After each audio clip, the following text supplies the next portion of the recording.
Hey there, Rustin here. So, we'll be continuing to go through this very important collection tonight.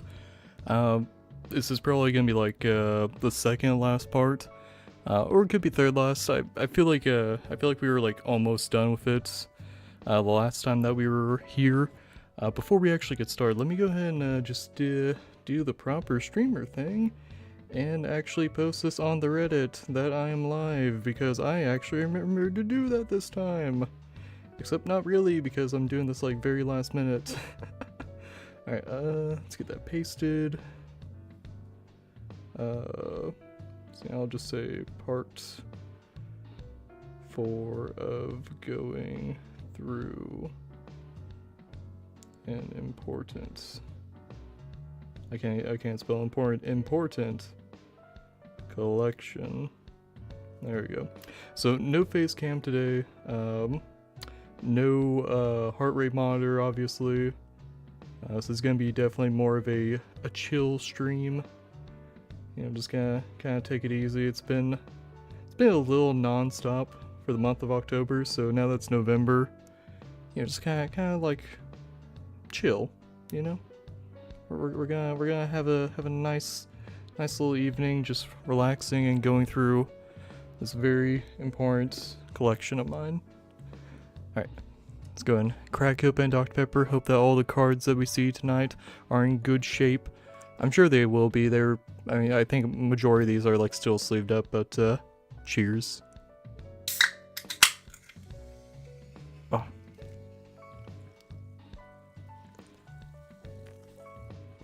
Let's also make this full screen so I can properly see what I'm showing to everyone. Full screen, there we go. On that one. Nope, that's the wrong one. Which screen was it again? It was, I've not done this in a hot minute. That one. There we go. Okay. Alright, so a little bit of lag on my end, but that is completely fine. Let's go and take a look at where we left off.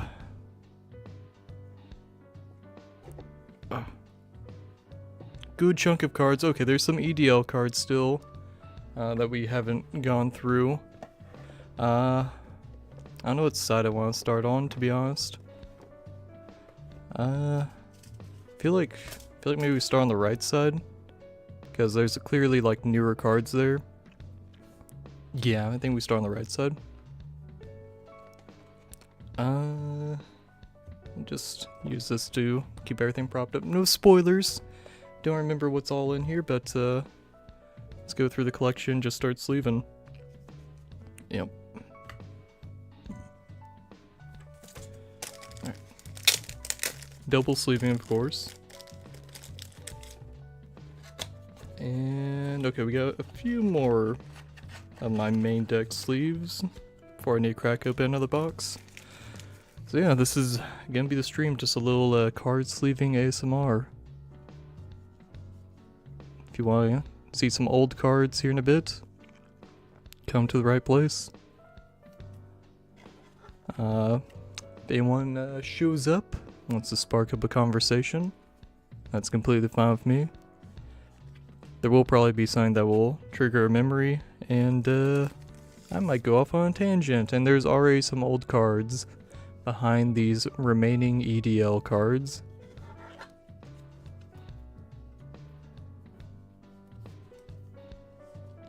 Yeah, no, it's just gonna be a chill stream tonight. Next week we'll be back with, you know, a video game or something probably. Not entirely sure. We'll see how the day goes. Or how the week goes, I should say. Yeah.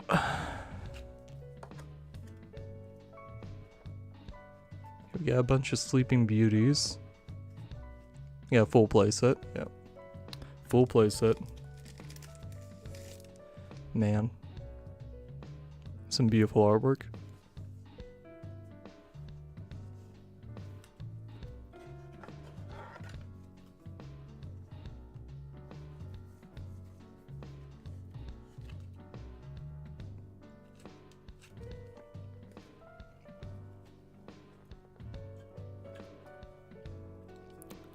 taken me like either a year or like almost a year.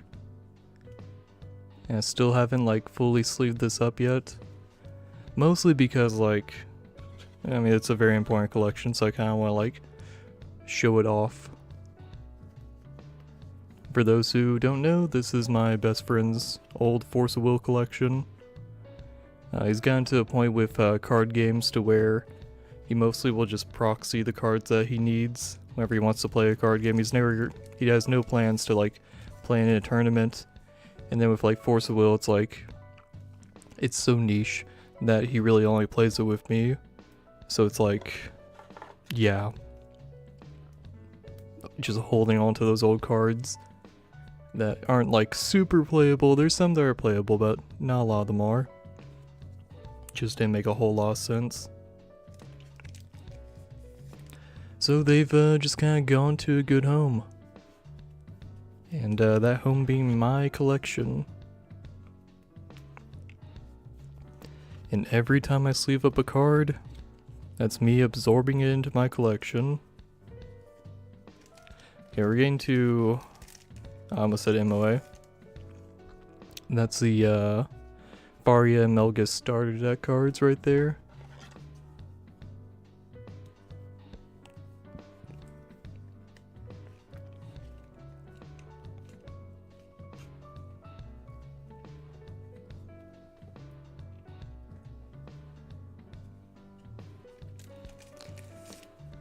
Yeah, whenever these came out, I was like, oh no, are they going to continue the MOA card border?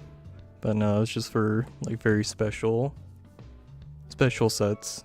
Obviously MOA, and then the Vingolfs, and Vingolf, and then the Faria and Melgus starter deck, the little dual deck. Artwork is beautiful. I'm kind of sad that the like good artwork for Lancelot is stuck with that border. Just doesn't look good. And of course, whenever it got reprinted, they didn't use the cool artwork. They used like the artwork from the actual booster set, which I mean is kind of cool in itself. But I mean, like the dual deck artwork, like the original introduction to Lancelot, was the cooler artwork, in my opinion. Oh, Behemoth. Man, when dropping a 5-drop was like, that was like a game ender situation there. And to be fair, like Force of Will has always had like decent removal for the most part. So not necessarily a game ender, but like very much like, oh, here's your boss resonator. Took you 5 turns, or, well no, it's in win, so you could ramp up to it. Maybe like turn 3 or 4, if you play your cards right.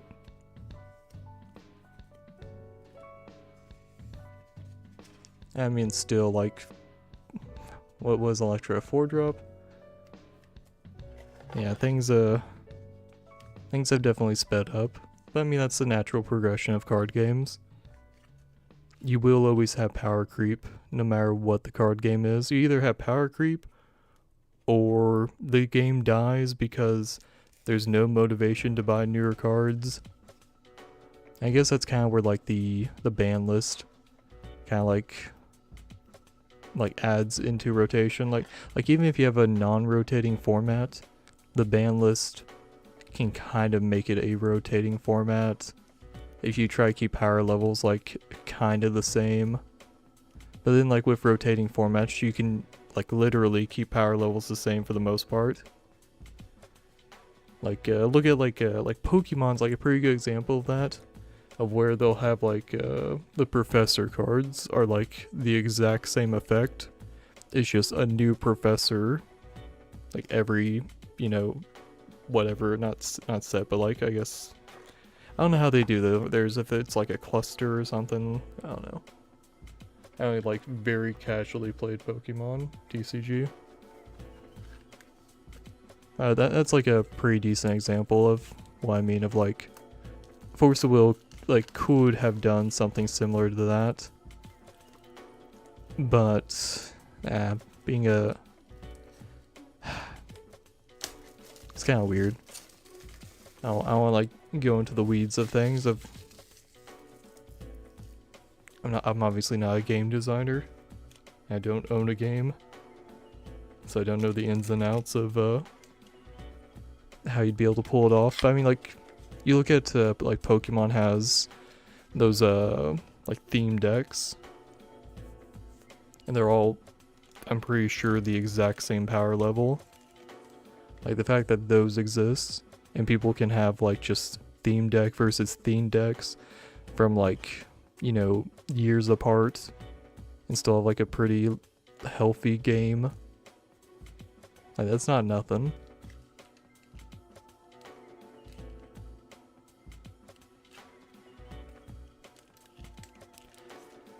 Alright, looks like we got into the bulk of the foils, so nothing super exciting. Obviously some, you know, pretty nice artwork. Definitely a product of its time, you know.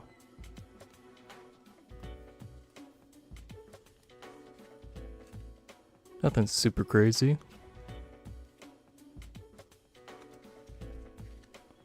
Yeah, there's so much air in this. There you go.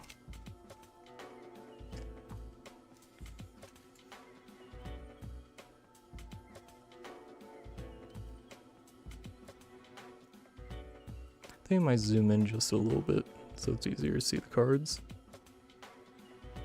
Oh yeah, that's a lot better. That's a lot better. I should have zoomed in sooner. Because like if it looked a little blurry for me, it was probably like super blurry for anyone watching.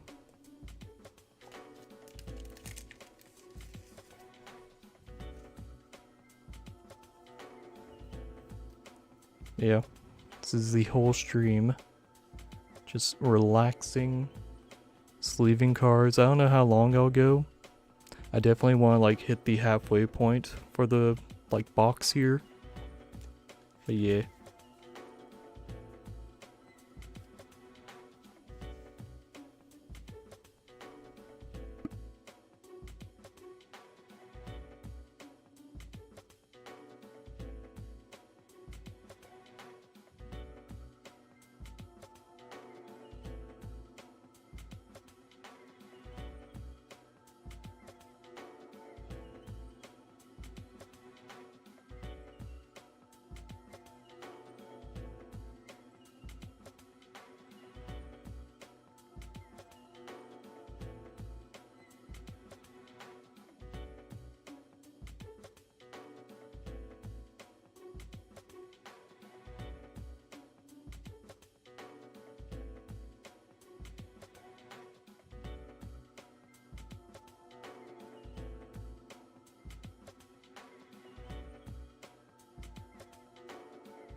Ah, shit.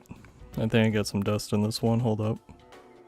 It's like a dirt cheap card, but I still want to like have this in decent shape. Oh, no. That might just be an ink dot. Oh, that's rough. That is rough. Oh well.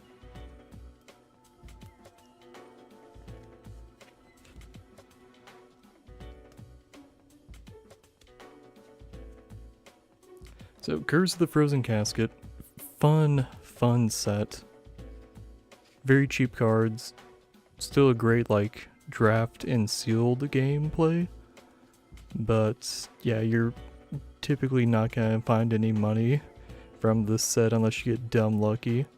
But still some very beautiful cards, and for the most part everything's playable except I think there's like maybe 2 or 3 cards that are just not playable in this set alone. But still very nice, very nice.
Indeed they are. They are super old for the most part.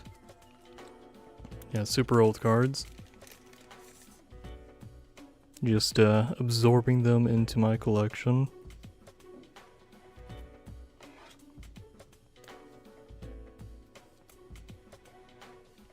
These used to belong to my best friend, so just wanted to make sure I document everything that's, you know, I mean, these aren't like super valuable, but at the same time they are still, you know, rarer for the set.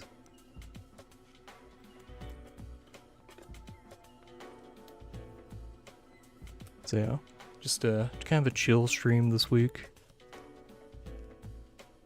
Little card sleeving visual ASMR.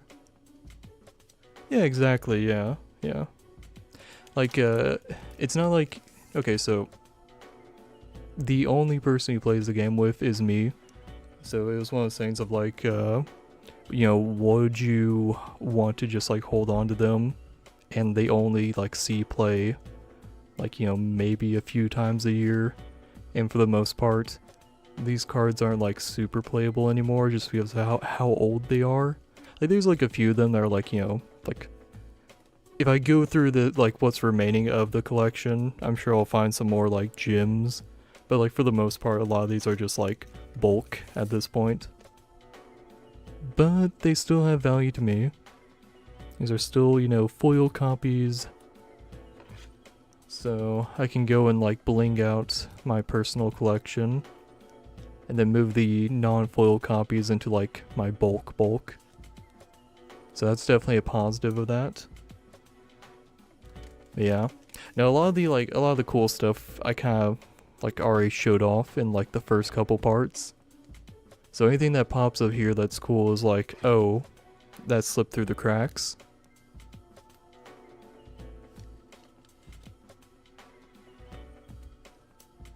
But for the most part, it's just, yeah, okay. I remember having draft and sealed games with these cards in particular that were like really good times, because Curse of the Frozen Casket is just a fantastic set for draft and sealed. It's dirt cheap too. It has, okay, I say dirt cheap. It's gone up like slightly recently, and I think that's probably just like either from people realizing how good of a like draft and sealed format it is, or there could just be like a matter of like the amount of set like boxes that are on the market is probably diminishing. So that's like also a factor, you know.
Oh yeah, no, Lapis Cluster support, like, there might be something spicy. Like, I could, okay, like, Dreams of Flight, this is a fantastic card. And like, the Force Mechanic in general, I could absolutely see some support coming back from that. Because that was I mean, that's a very easy thing to make, like, support cards for, in my opinion. I mean, like, for the most part. You could probably find some good support. I mean, like Fox had some recent, well, I say recent, there was a Chimera that came out in the Yokoshima Star deck. So that's definitely a thing. Oh shit, is there some dust on that? Oh no, we good.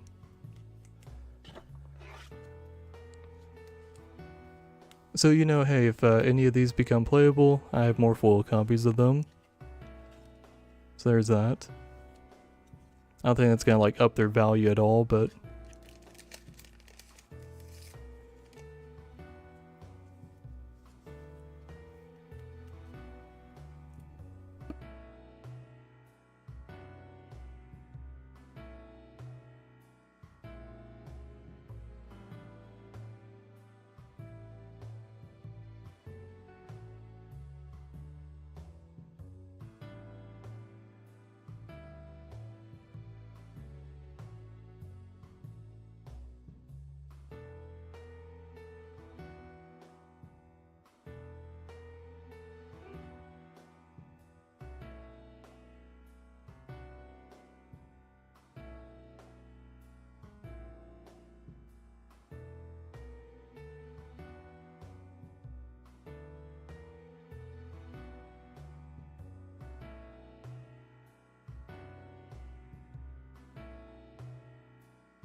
gonna try to make this as tight as possible. Try to get all the air out. Yeah. Alright, let's see what the next little chunk is. Okay, we got some more EDL and... Okay, this is probably the rest of the EDL. So I've been playing since the beginning as far as like English release. So all the way back in the like English Valhalla Star decks. So I guess that's like either 2014 or 2015. I'd have to like go and check the dates again. But yeah, no, I've been here since the beginning. Definitely played like casually in the beginning. And it wasn't until the like pandemic with like quarantine that I like more like intensely got into the game. I have a like full-on collection video, which, you know, if you haven't seen it, I highly recommend it. Let me get that popped up real quick, actually.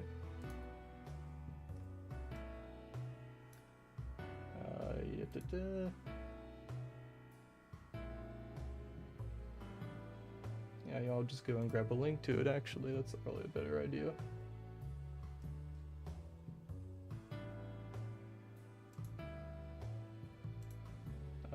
Let's see. There it is.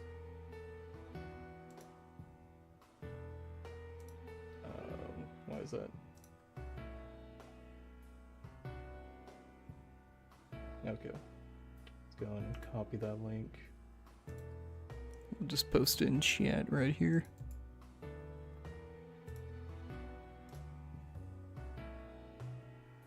I'll also get like a little screenshot too. Kind of show this off a bit.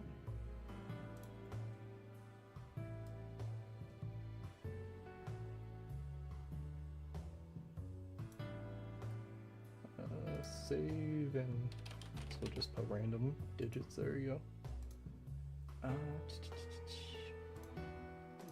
Close that out.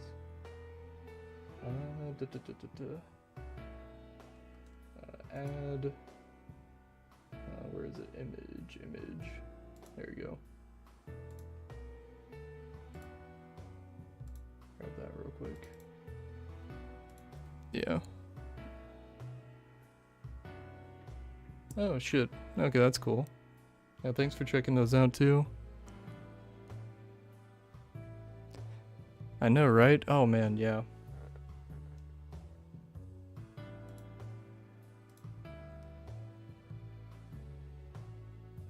You know, you tell me, like, I don't know, what was it, like 3 years ago or whatever, that this was going to be a staple.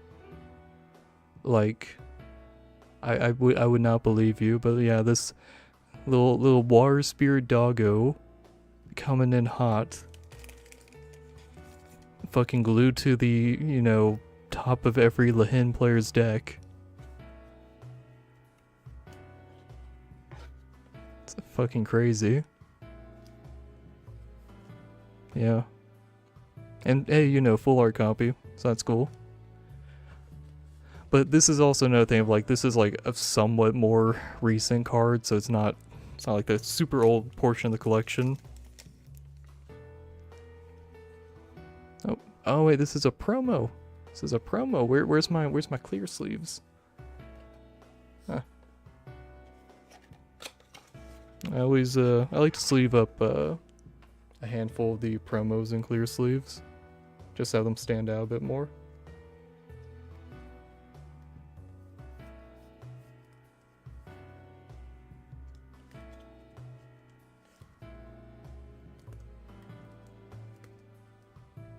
There you go. I think I have a place of the promos, but at the same time I like to have a good chunk clear sleeves. Oh, Likey and the Magic Academy. See, it's still like a newer card from what we have here. There's Alta Sing. See, this was like EDL was like start of the quarantine, or at least like start of like when they started to do online tournaments for GPs and all that. So this is like where like a lot more of my competitive memories obviously started. So that was like, you know, kind of like a silver lining of the quarantine. I don't think this is actually, this isn't a foil copy. This is definitely non-foil, but it is a Marvel rare. Actually don't know if this is still worth anything. I'm kind of curious.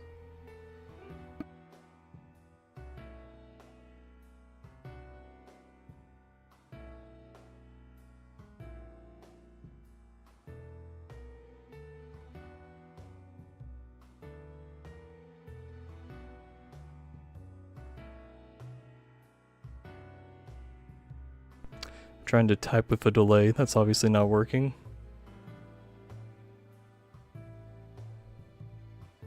So, Alta Sing. Did I spell it wrong? The card's literally in my hand. Oh. All testing. Holy shit. This is not working.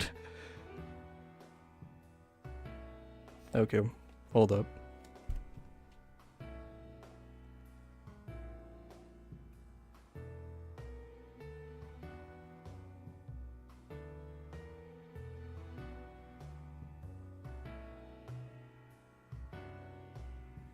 Am I really that dumb? Am I not spelling the card correctly? Hold up.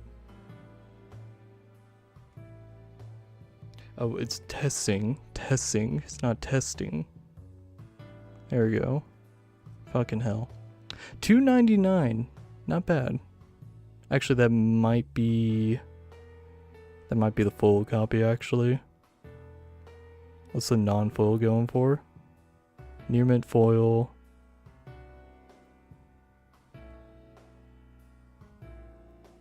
Lightly played foil, near mint foil, near mint foil, near mint. $2.45. Well, with shipping. So that's like a $4 card. That's not bad. Yeah, it's not a bad hit. I'd say a hit. Obviously, didn't like pull it from the pack myself, but yeah. Dude, I don't even want to go into all the cards that I need to sort, because I've been doing those pack opening shorts every single day for this year, and I still have more to go through.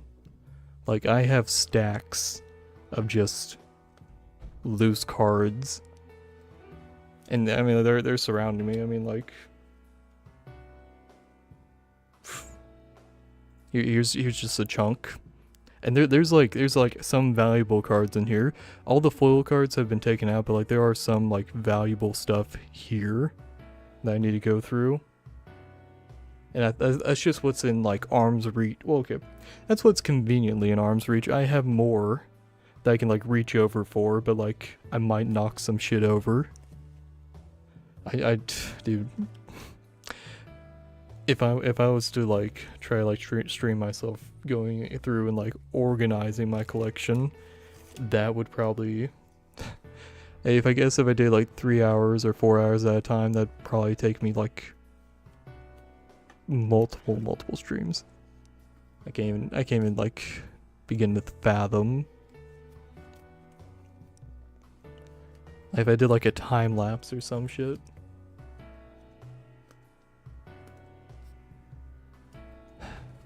Because like the current like game plan every single set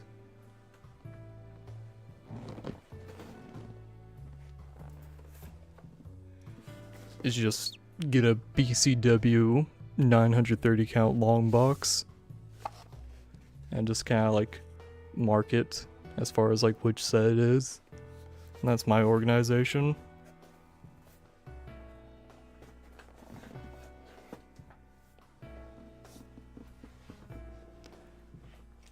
But I'm also a collector, so I know a lot of people probably just they probably just keep their like playable stuff in a box or something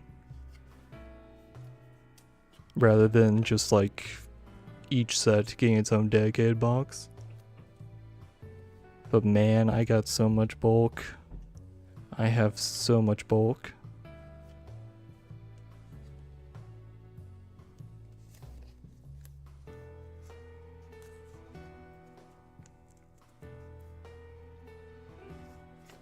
There's a big part of me that just wants to do like a big eBay bulk sell-off or something, but I can't even like begin to like fathom how it's just so much weight. I don't know how bad shipping would be.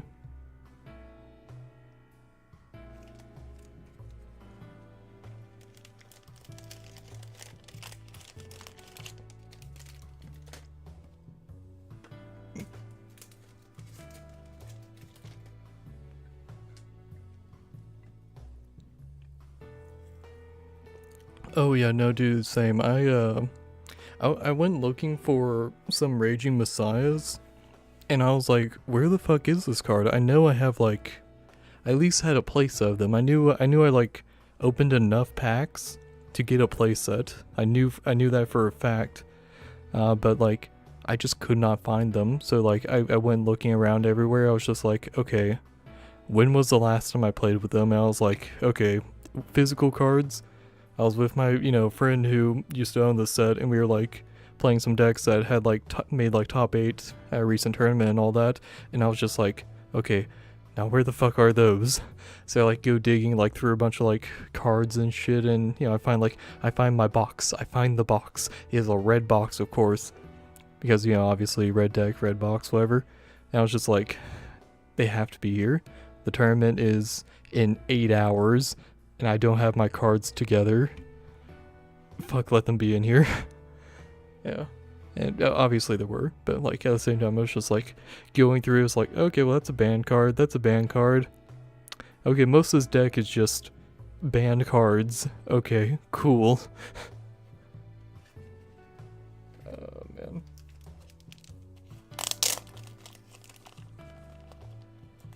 Yeah, BCW boxes are just, they're just super convenient.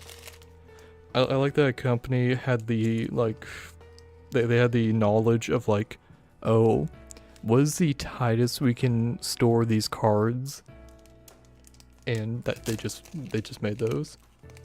Obviously for like more important stuff I do have like some nicer boxes. Like my promos are in like a nicer box for now. I really need to go through those and kind of like disperse them among like sets and all that, because that's getting out of hand now too with all the promos I have.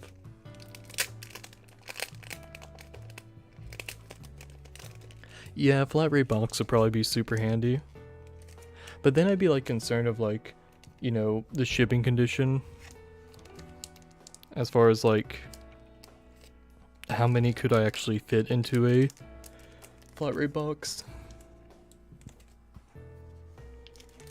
Because I have bought some collections that were shipped in flat rate boxes. They did not handle shipment very well. Yeah.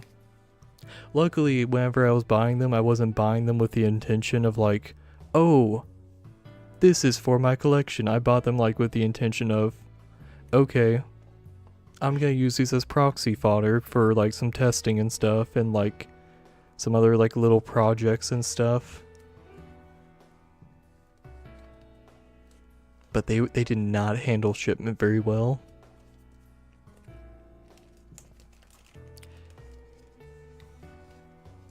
Then there was I remember there was one collection that I bought, which was like someone's like genuine collection that you know, obviously they were like just exiting the game with, so there's a lot of cool stuff in it.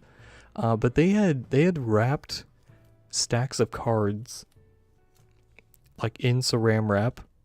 So as I was pulling it out of the boxes, which they were also flat rate boxes, like the big ones, it looked like I was just like unloading like packets of drugs because of how much saran wrap was on them. I took a picture, but that's like super old. I don't even know if I could find it.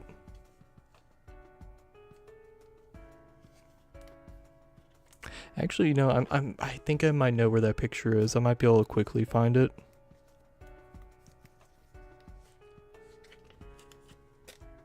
One second. I'm almost positive I know where it is.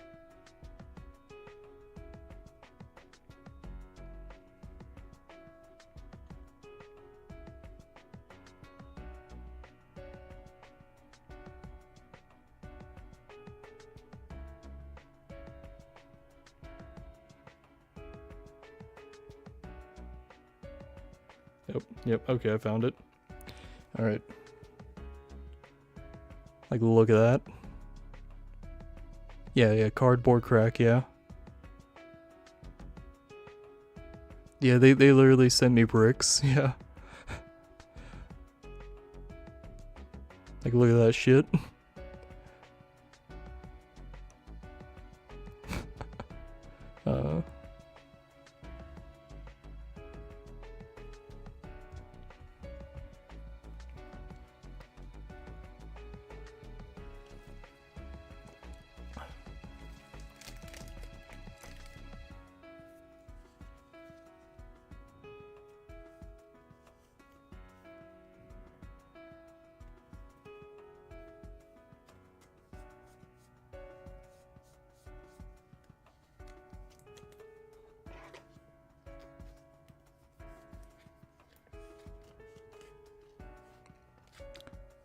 Right?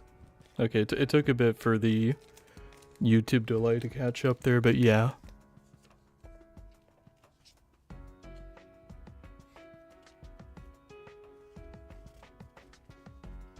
Like literal, like bricks. I know, right?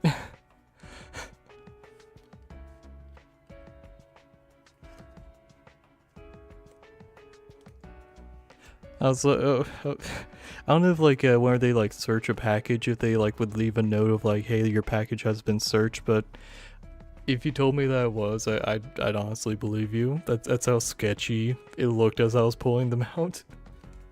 But they were in great condition. Like, don't get me wrong, I was very happy with it. Like it was.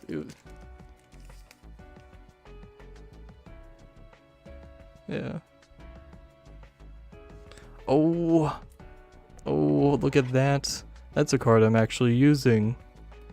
That's a card that's gonna go into my deck, probably. I need to see if I actually have other... So I don't know if you guys are the same, but whenever it comes to like playsets in a deck, I'll either go all full art or all non-full art. Or all, like the same rarity. Like I always try to go the same rarity. But if I have 3 other full art copies of this, I might just toss this into my deck, yeah?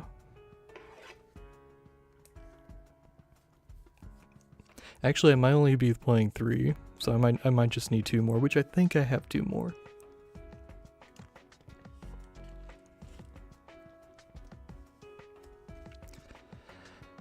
I really miss Inferno, but I'll try to do Inferno at home. And this is something that I need for that.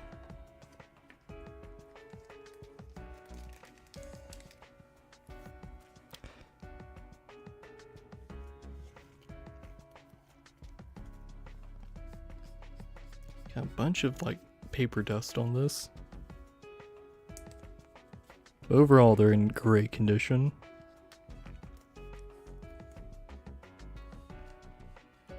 Oh shit, it's $15? Damn! That's awesome. That is awesome. Like, even outside my jank, obviously that's still scene play. I mean, Lahin is a treasure.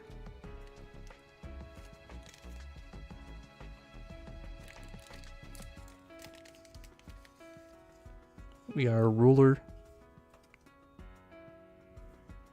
Yeah, we cracked open a box of EDL. And we were planning to have a booster box versus booster box game with it. But, yeah, we just did not find the time. He's a dad. So that kind of takes priority. And then also, like, I was getting used to a new shift at the time with work, I believe. So yeah, the timing on it just sucked.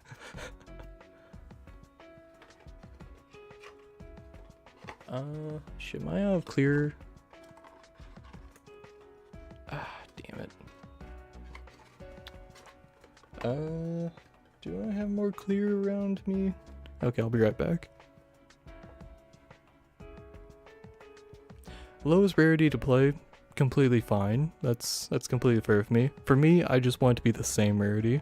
If I'm traveling, I will go for the lowest rarity. Like if I'm traveling to like, obviously like Palfest, the only card that I brought with me that was like high rarity was Inferno. Just because like, obviously that's like my signature card at this point, whatever. And you know, what? I traveled with a full art Inferno, and then like there's some other cards where I just did not have like a full playset in like non-full art, so obviously some full art versions were splashed in there. But that was like, those were like backup cards in case I wanted to like make last minute changes or something. But like my main deck for the most part was all non-full art except for Inferno. Oh, okay, and also I think I had some magic stones that were full art, but like for the most part it was all non-full art, just because I was like in the mindset of like, if I lose these, if they get like lost, like, you know, in transit with me, at least I'm not like losing a whole lot of money on those cards.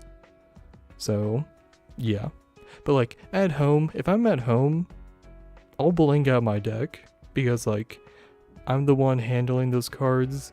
I don't have to worry about anyone bending the cards or anything to like a crazy degree. If anything happens to them, it's on me, so no one has to feel bad.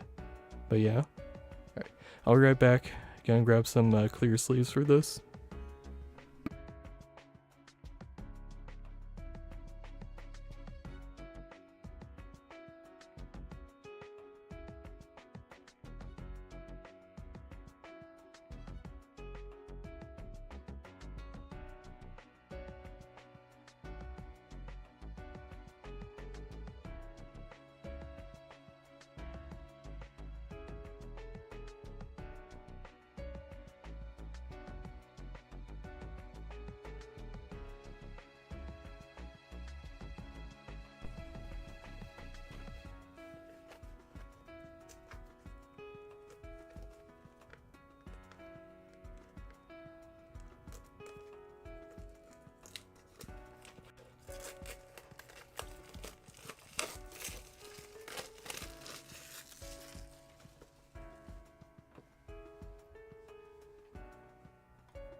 doesn't cease to amaze me. Every time that I like start streaming, I get like blown up with text messages. I don't know if it's just like 10 p.m. that does it, or actually it's almost 11 p.m. here. But yeah.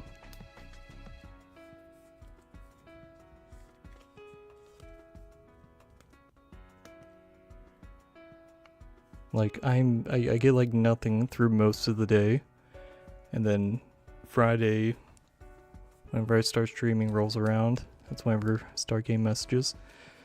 Exorcist Mage at the Academy. This card, like so very often, ends up in my sideboard, and I just never swap into it. I keep going into tournaments like, you know, this card right here, it's gonna save me. It's gonna save me.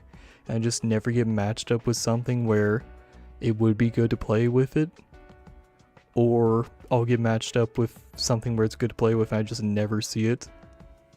I don't know. And now we have the fucking the Lehen Star deck, the Spirit. I'm blanking on the card. That's just like a better version.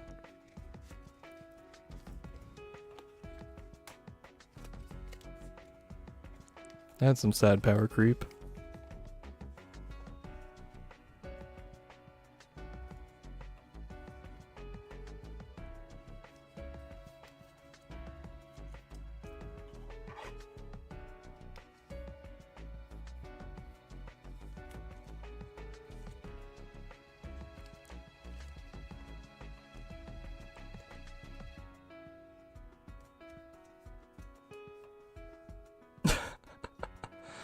Yeah. You know me, super popular. I'm spending my Friday night streaming myself, sleeving up an old collection for a very niche card game. Yeah, exactly. Yeah, no, this takes priority.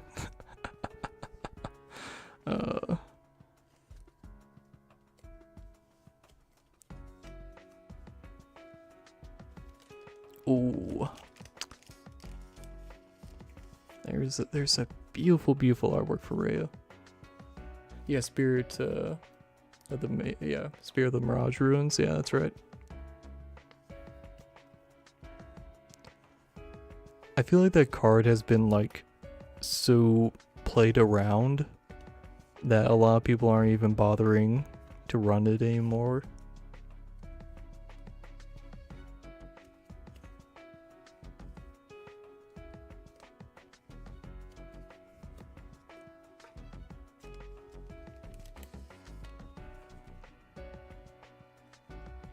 Oh yeah, that's fair.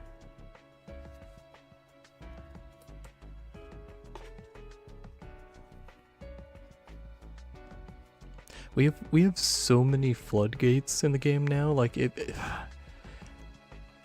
we got like a floodgate apocalypse. Like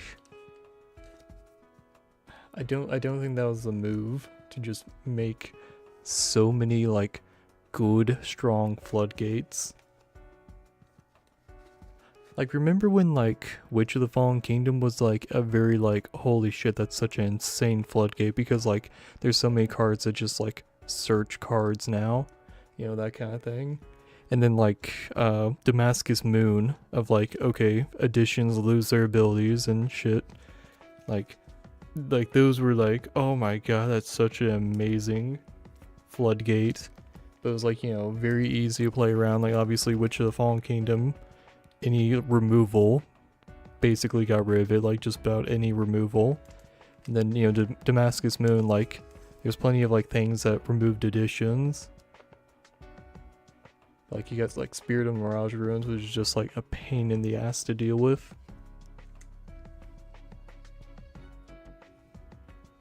And then we also got those Regalia that came out.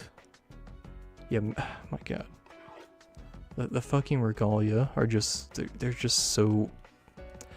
You either play around them, or you just hope that you don't get matched up against them. Like, holy shit. If we had like some like more good regalia removal, like maybe, but then you're running regalia removal and you probably want to like sideboard it, so it takes up a sideboard slot, because you can easily just run into a game where your opponent isn't running any other regalia, so you won't want to run a main board. Like, yeah.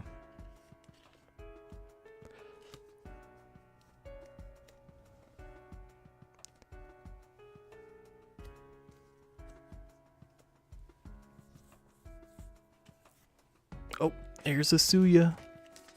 I don't think that's a full art version though. I say full art. I mean, it's all. That was just foil. If it's yeah. The only way to cancel out power creep, some more power creep. Yeah. Guess that's one way to look at it. Or just, you know, slow down power creep a little bit.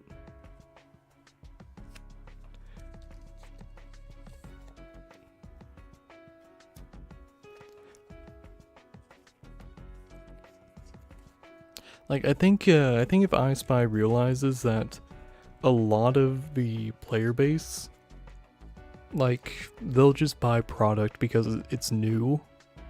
Like, we don't necessarily need the next big set.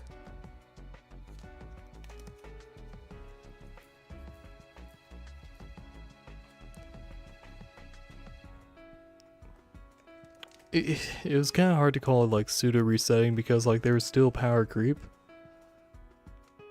But like, yeah, at the start of a cluster you could kind of like tone it down a little bit.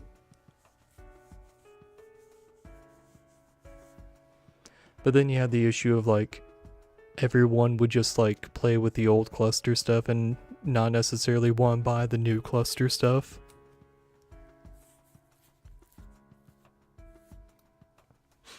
But I guess in like the fact that we do have print to pre-order, there is more incentive to always make sure that you're getting the new sets. Just because like, you know, another set down the road is probably gonna make like an older ruler for that cluster playable. It's weird. Things could be handled a little better, but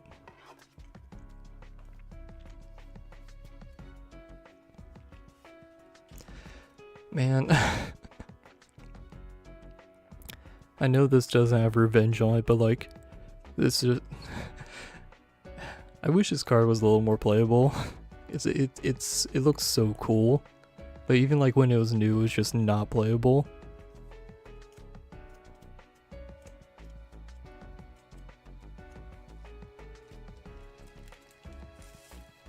Oh, a full art graveyard. Oh man.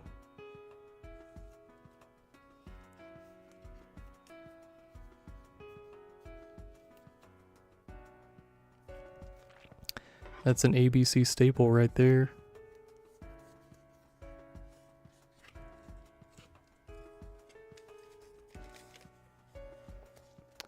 I don't like ABC. I like that we're getting ABC products so I can use it in the, you know, singleton formats that I actually like.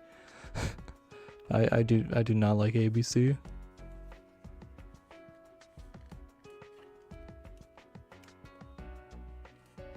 Yeah, no, if the game wasn't niche, you really couldn't justify print to pre-order. Because you could easily have someone that swoops in and just like buys up the remaining stuff. Like, there's been times where like I've like considered, like whenever like Moist Critical, you know, Penguin Z, Charlie, had like a PO box, there were like the occasional time where I was like, man, what if I just send like a case of Force of Will, not like a few packs or like a booster box. What if I just send like a full case? And I was just like, hey, you want to try this game out? Here's a full case that you can just, you know, build whatever deck you want for this set. And like, I was like, there's several times I was considering it, and then there's like part of me was like, if I do this and he actually does enjoy Force of Will, I basically just fuck the entire player base out of ever getting like a proper amount of product. Just because of like how hard he'll go into like some card games with like, you know, I mean, I feel like a lot of people have seen like how much he would like crack packs and all that for like Yu-Gi-Oh! I'm pretty sure it won't ever like happen, but like in the back of my mind I was like, be good advertisement, you know, for the card game, you know, get more players into it, you know, people that, you know, obviously don't realize that it's still going on. But like in my mind I was like, yeah, I could just fuck myself as well. Because what if I can't get all the product I want? Or what if, you know, there's like a seller of like, holy shit, this is my opportunity to like make bank, and they just like increase the price of their sets and all that. Yeah. I don't think it's worth the risk.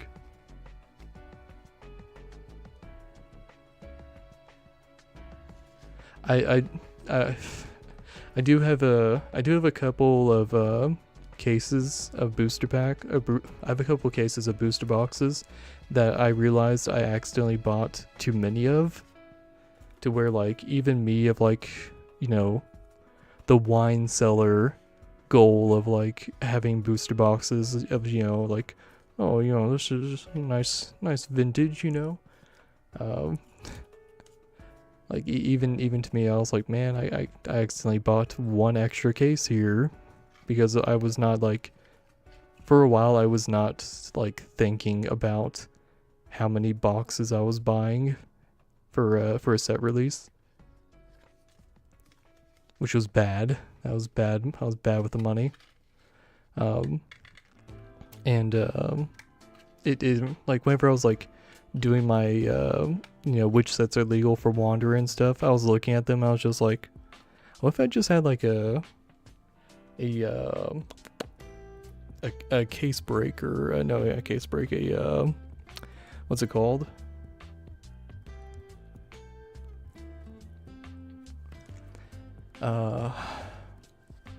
It's not, you have like a tournament, but like is it like a case split?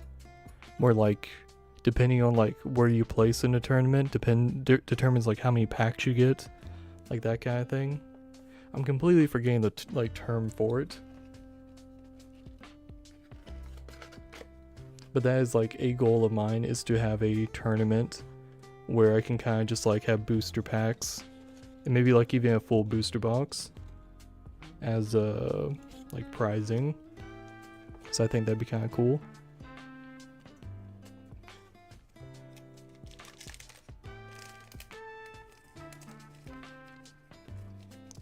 I mean, like, I think one of them is Assault into the Demonic World, which does have cards that still see play. You know, obviously Gradius. Witch of the Fallen Kingdom, I mean, it sees a little bit of play, but Witch of Quench Fire, you know, there's that. Number 13 Anti-Magic. Like, there's stuff in there that, you know, sees some play. Not obviously, like, nothing super nutty, but that is one of the sets I'm pretty sure I have like just an extra case of booster boxes for that are just kind of sitting. And I could also like not do a case. I could do like, I do have some loose booster boxes that I could probably like do a tournament with that. I don't know. I'm not entirely sure what the turnout would be for something like that, because I've seen them happen in the past and they just get maybe like 10 or like 15 players. Like, unless you like properly advertise it, and given like how like small of a channel this is, I don't know like what the turnout would be for me.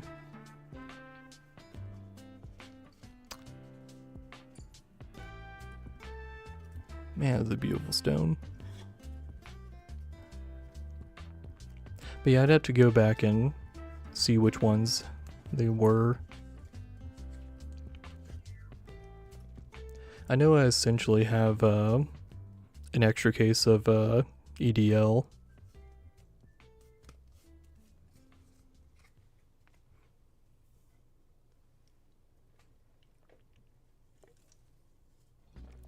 I also just have a shit ton of loose packs for EDL.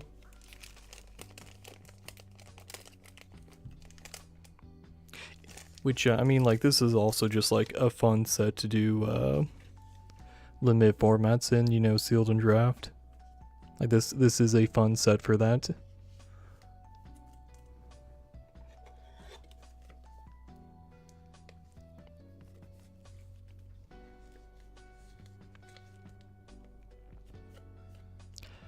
But yeah, I think it was one of the Game of God sets that it dawned on me of like, oh no, I've been buying too many boxes. I should tone it down. But I can't remember which of the dual cluster ones they were.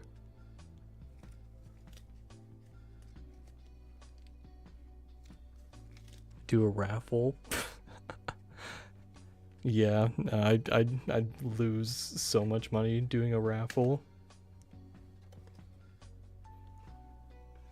I highly doubt I'd be able to, like, yeah, because like part of that is like it would be fun to, like, you know, kind of give back to the community, but at the same time I'm also like, that's a lot of money right there that I need to be careful not to accidentally just give away because of, like, shipping costs and all that.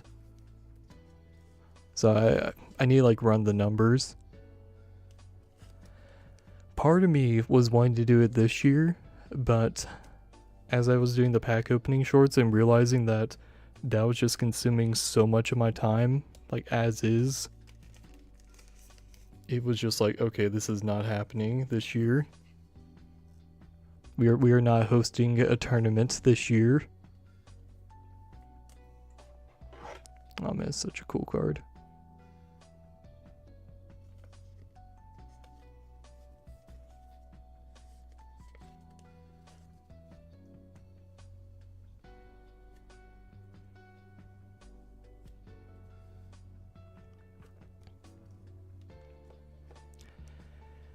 It's a lot of money. Yeah, like, you can probably make your money back, but like on the short term, you're dumping so much money on that. Like whenever it was like starter decks, like we had like the 2 star decks, like the Hin and the Yokoshima, I could justify like getting a case because I was just like, you know, 6 of those, and they're like $15 or $20 each. So that was like, you know, $100 or so for a case, which is like a little more manageable. But like the ABCs are just like, fuck, dude. All it goes into hosting. Well, that's another thing I need to look into. Like, 1, I need to find a judge. 2, I need to make sure that my schedule, the judge's schedule, actually lines up. 3, I need to find a good tournament software that I would like to use to actually like track things better and like be able to do like, you know, breakers and stuff and give me like a proper estimation of like how many rounds I should have. 4, payment methods as far as like, you know, collecting, you know, that stuff. 5, shipping, like getting all their like everyone's like, you know, address as far as like where to ship out, because I'd probably do participation pricing as well. So, you know, make sure they have all the proper shipping, shipping costs. Yeah, make sure like I don't want to like lose money on a tournament. That's like the key thing. I would like to make like a little bit of money because, you know, obviously if I'm gonna like put time into hosting it, I'd probably also stream it. Let's be honest, I'd probably stream the tournament too, so that's like more hours put into it and all that. Collecting decks, collecting deck list, I mean, making sure that they are legal for the format. Yeah. Oh yeah, dude, those mirrors. Fuck, dude. I bet.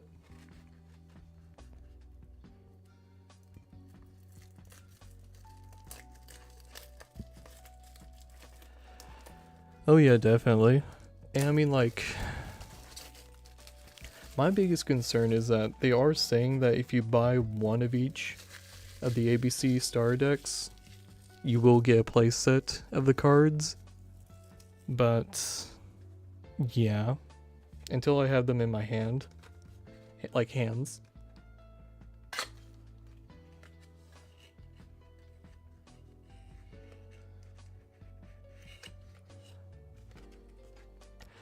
So, I mean, like, yeah, I mean, it would be online.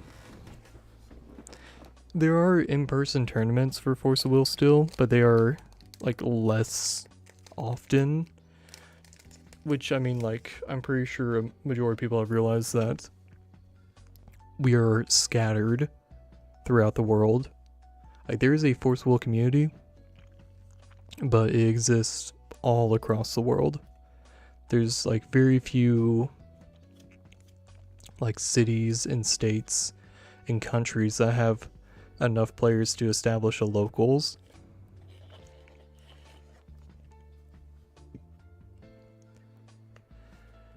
But yeah, I would definitely be hosting it online. I'd probably also allow proxies, just because, like, I wouldn't want it to be a matter of, like, I'd like to enter the tournament, but I don't have the money for X staple. Like, Force of Will isn't, like, an expensive card game, but I'm obviously not a, you know, GP tournament.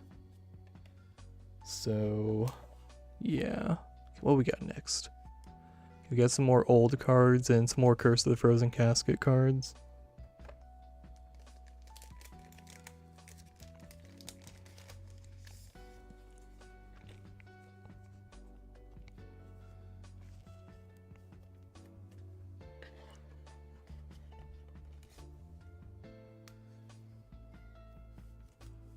That's cool. What's the name of your shop? Just out of curiosity. Probably not gonna be in New York anytime soon, but I'm always happy to hear about someone's locals.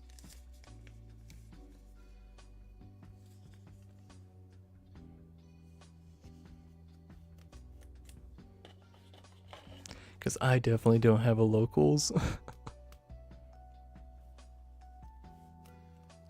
It's not a matter of like, oh man, I just can't get locals together. It's more a matter of, I don't have the time to put a locals together. I'm sure I could, if I put the effort into it, but that would basically be me, like, putting an immediate halt on any content creation for the game. Because all my, like, Force of Will time would be dedicated to trying to establish a locals.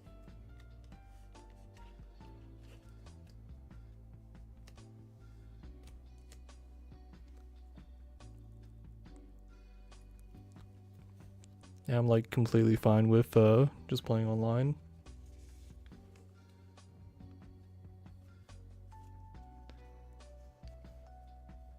Silver Sun Games, that's a cool name for locals.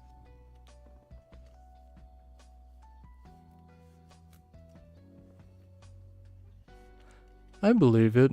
Pretty close to the border up there, yeah.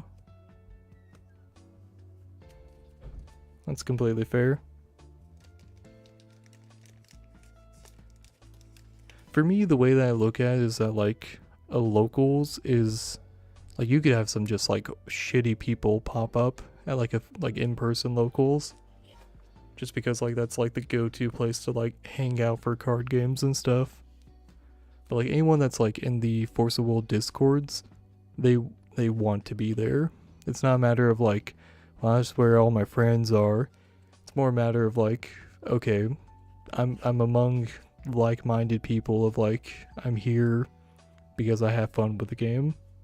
And then, you know, people stick around because, oh, community's chill. I'm pretty sure we have, like, a good, I'd say, like, probably 10 people who are probably, like, regulars in the discords that might not even, like, buy the newest sets or might not even, like, play in tournaments, you know. They're just kind of there to like hang out and chill.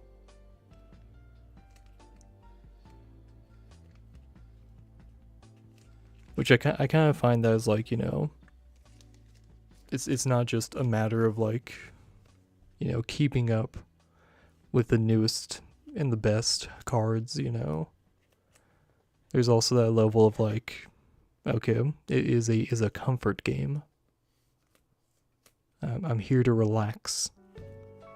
I'm not trying to get sweaty playing one of the big three. Which at this point I'm like starting to question if like the big three might be changing. Just because of how much like the One Piece card game is just like starting to take over a little bit.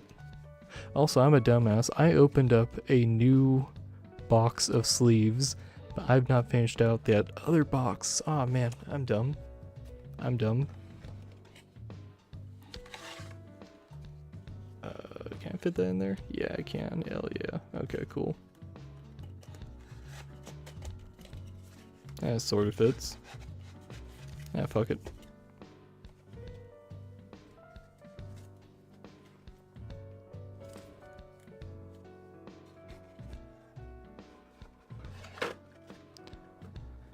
Oh, I'd imagine, yeah. Because like everyone that's like in it, they understand that it's a niche game. Like, does it deserve more credit? Probably. Will it get it? Probably not. So if you're there for like, I'd say the good reasons.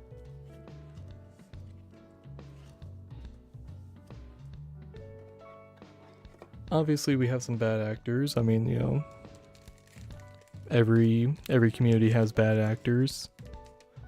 But for the most part, any of the bad actors kind of like stick out like a sore thumb in Force of Will as compared to other card games, because like, you know, Magic, Yu-Gi-Oh, even Pokemon, they'll have their toxic players that, you know, are kind of a dime a dozen.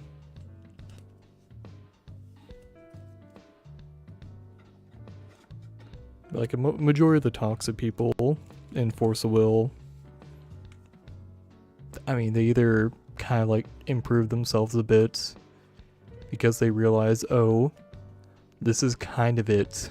This is kind of the only people I have to hang out for Force of Will. As far as the community goes, maybe I should be a little nicer.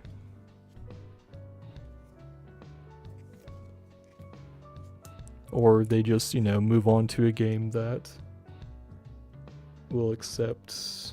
Oh, it's a sleeve. There's like a bump on this card, but it's actually just the perfect fit. Has a little dent in it. But they'll either like, you know, kind of change their attitudes a bit or how they act, or they'll move on to a different card game that kind of like accepts that toxicity.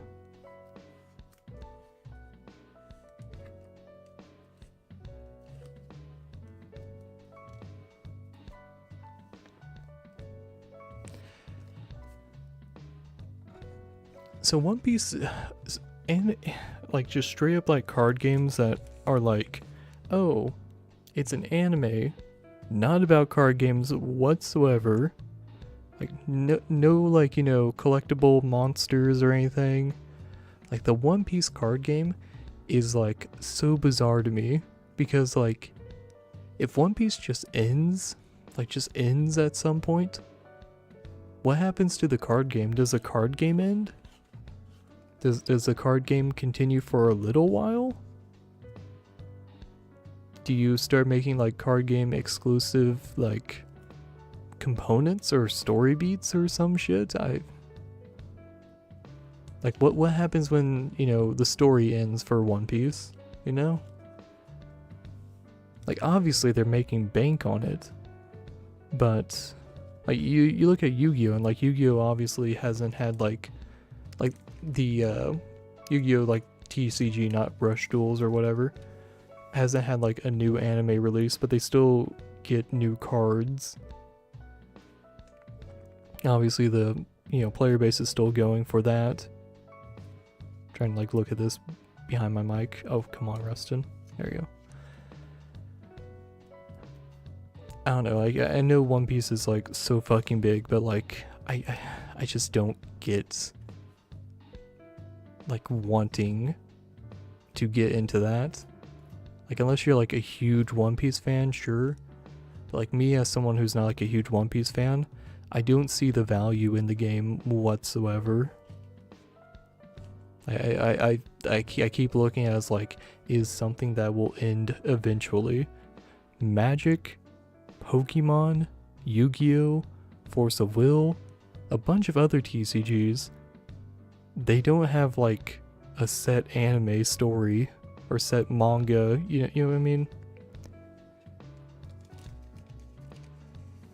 I don't know. Yeah.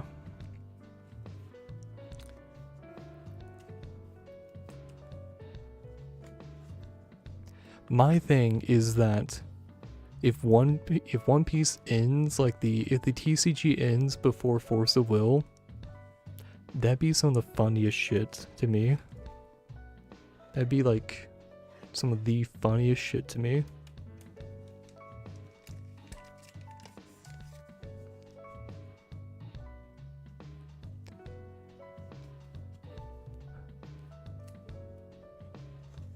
I do also question if, like, One Piece will, like, actually ever end. Because, like, it's over, like, 1,000 chapters now, right? At least, I'm just assuming. I can't keep up with that. I don't have the willingness to give myself Stockholm Syndrome.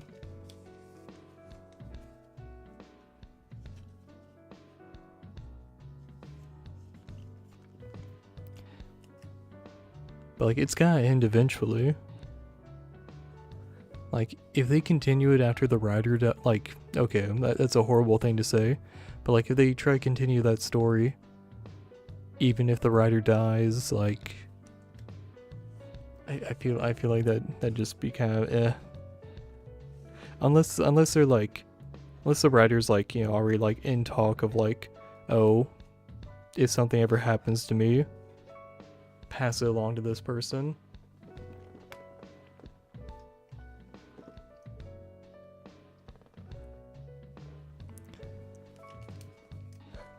Oh, Bandai makes it? Oh yeah, no, here's the thing, they like canceling games, they also like making money. They also like making money. So as long as it keeps making them bank, I don't think they'll cancel it. But now I'm starting to question, like, even if it does end, they will probably still, like, try to milk it as hard as they can, even if the story does end.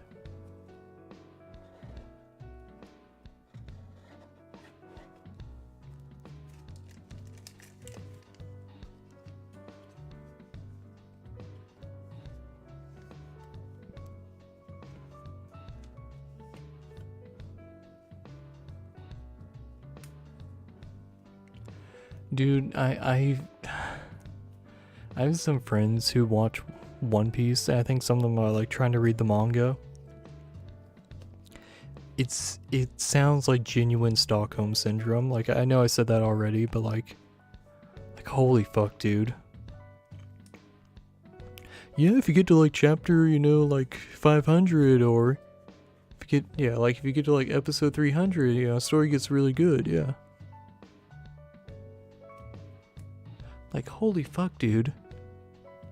There are so many, like, stories that can grip me in one episode. There's so many stories that can, like, hook me in one episode. Or 3 episodes. Like, a 12 episode season that's just, like, really fucking good. Like, dude.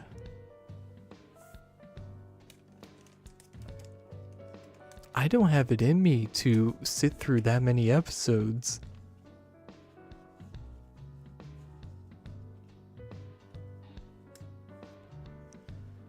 And don't get me wrong, there's a lot of, like, good long-running shows. But, like, for the most part, there's a lot of filler. There's a whole lot of fucking filler.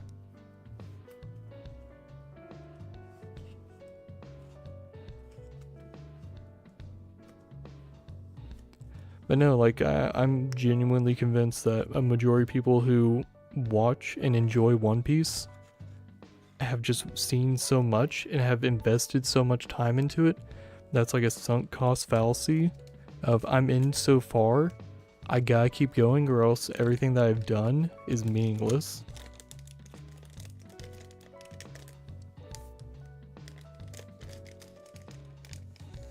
Yeah, yeah. It's self-inflicted Stockholm syndrome. That sunk cost fallacy of I've spent so much time with it, it's gotta get good eventually.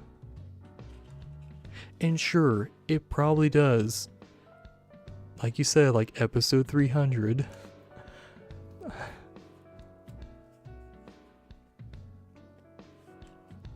Oh man, Cthulhu. Such a cool card.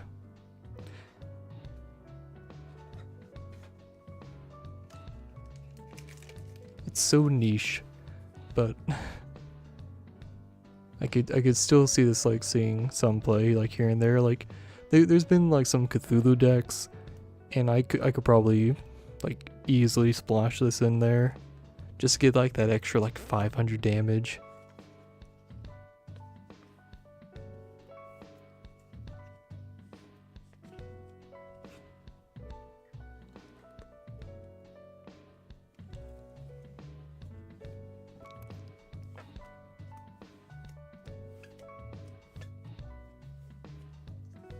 Some weird air burps there. Sound like the sleeve was farting.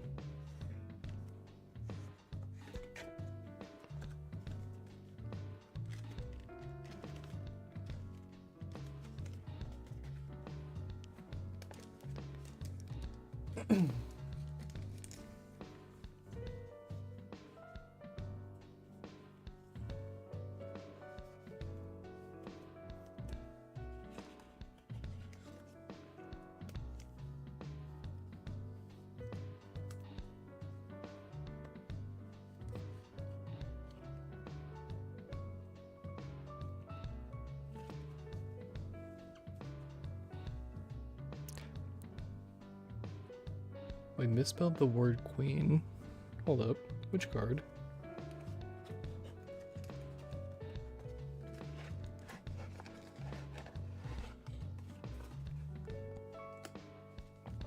We're talking about Cthulhu? Oh, they did! Holy shit. Yeah, look at that. Ah, man. Force of will. Typos. On set release erratas. We are so jank. It's so sad, like Force of Will has so much like good stuff going for it. And then you like start to look at it harder and it's just like, okay, there's like so many of these minor mistakes that like just a little bit of like R&D, like, you know, or no, not R&D, but quality assurance and all that. Like, just let someone who, you know, cares more about it look through it. Like, you know, like, just all those little typos, you know? Ah, they could be avoided. They could be avoided.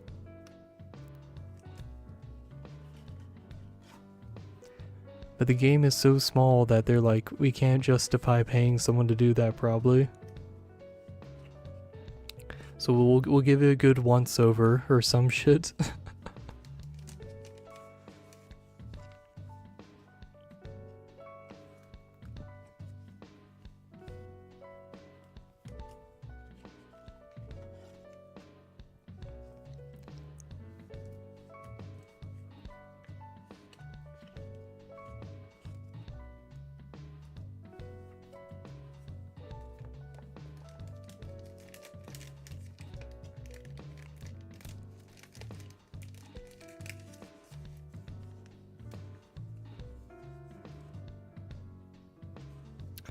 Man, Wall of Wind is such a good cancel.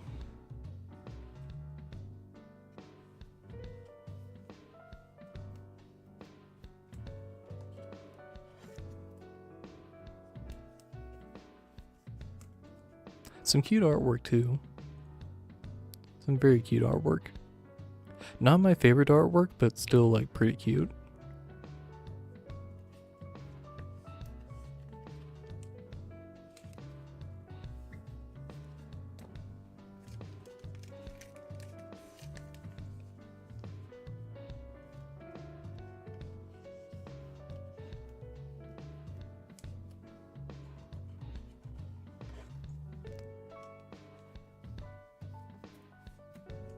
That's fair.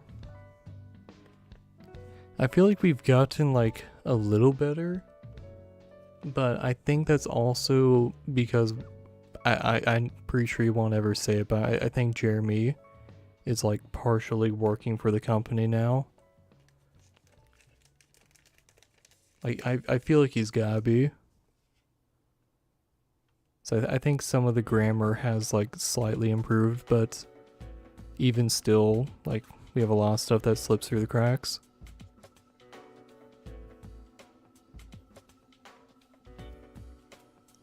I don't know, man. I think we just need more. We need more. We need more floodgates. We need more untouchable, and then maybe Wall of Wind can come off.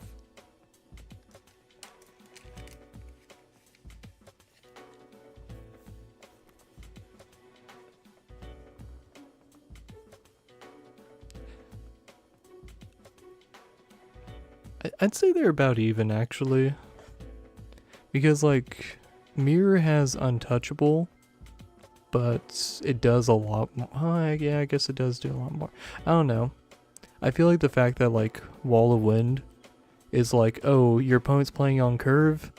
Alright, fuck you. Whereas, like, you know, Curse Mirror, it can't hit 2 drops. It just can't hit 2 drops.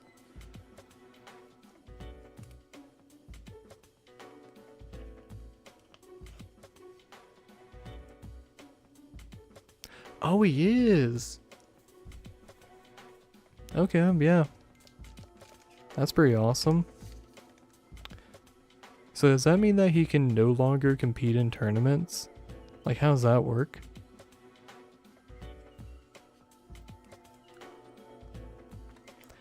Like, I would imagine that if he's officially working for them, like, would you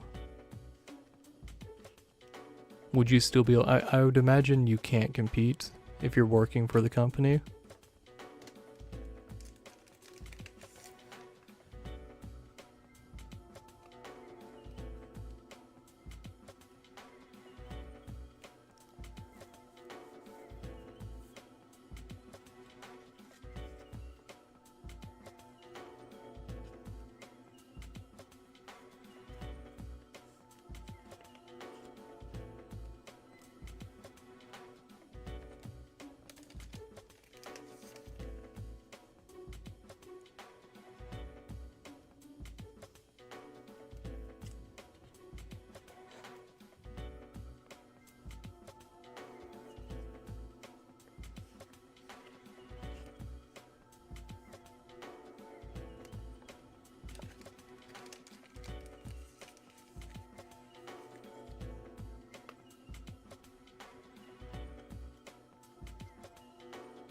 Oh, okay.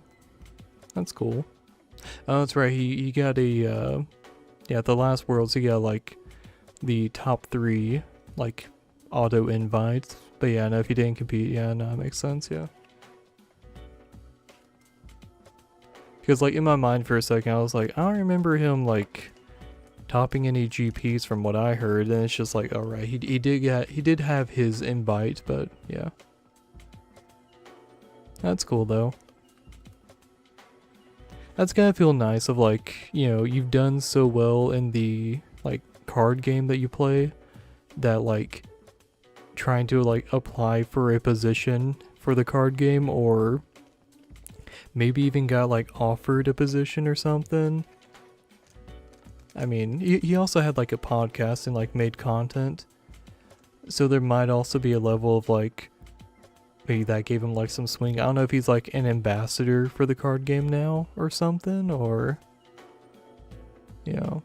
But, like, being part of the development team, like, That's pretty awesome. Having someone that's competed at such a high level.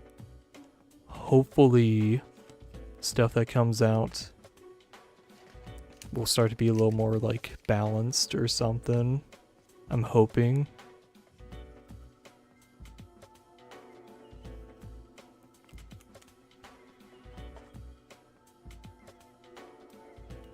Because I'm willing to admit, like, as things are right now, there is a level of like, I'm not like super gung-ho for the new stuff, but I'm still buying it and like gonna play with it. But like, as far as like competing with some of the stuff, I'm just like, I kind of just want to like use my older stuff and just kind of like flesh it out with the new cards. Because like, there's, I mean, like the newer rulers, like there's some cool ones, but it's like a lot of the stuff that they use, there's just so many like hard answers for them. Like Lahin, you know, has a bunch of stuff that answers her that, you know, released like the next set. What the fuck is that? Is that dust or what the fuck is that?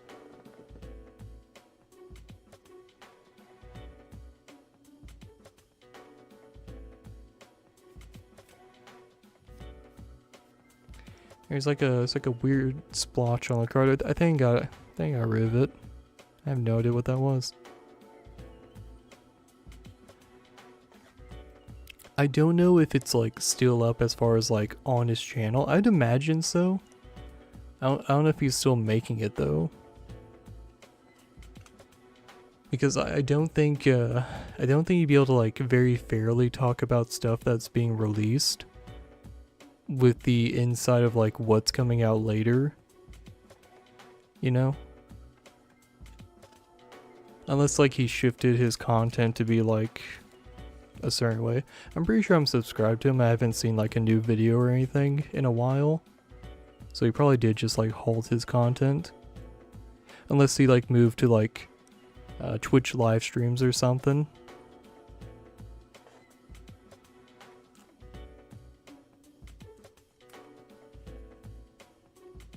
The new stuff, it looks so cool. It's just that there's just so many things that just stop it now, like, you know? But like Lahin like fucking killed it at Worlds. But I feel like that's, you know, just no one wanting to run the answers. I don't know.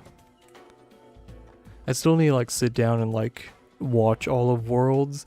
I like tuned in like in and out here and there for Worlds, and then like day one I'm pretty sure it was like going on as I was streaming, so I didn't really get to catch it.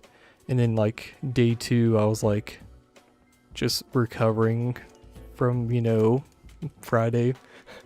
So I'm a little behind, but I know that like top 8 was like a bunch of Lahin lists. Which, I mean, that probably looks bad of like, you know, hey, that star deck that you made, it's really fucking good. Maybe you shouldn't make star decks so fucking OP. Like, Curse Mirror should have been a booster box card. That should not have been a star deck exclusive. They need to tone it down with the star deck exclusives.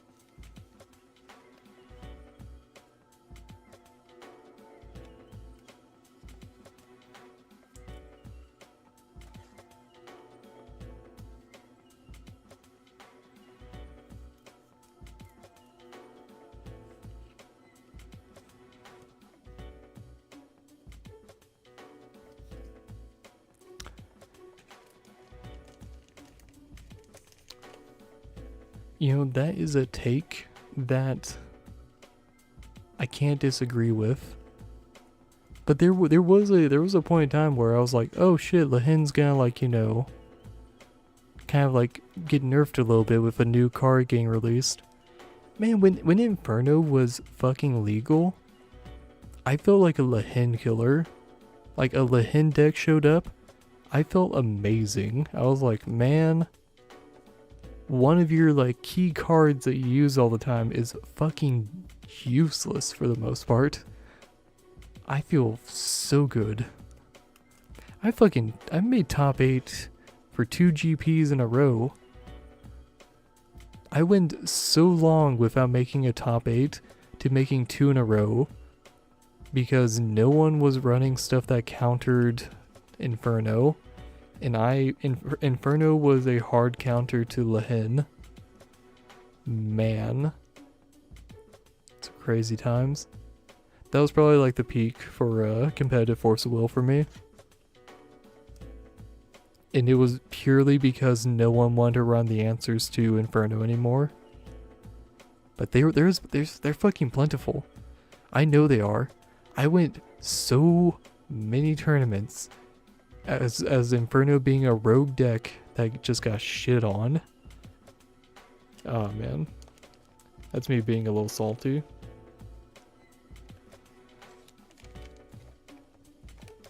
Oh well.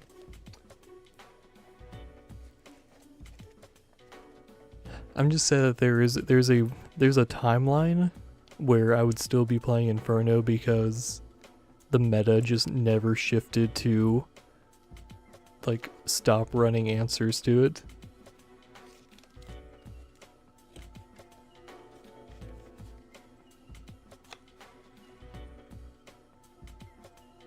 Am I gonna be able to fit all those? Oh, it's like super tight, probably not. Okay. Let's get a few of these in here. Try to get all the air out.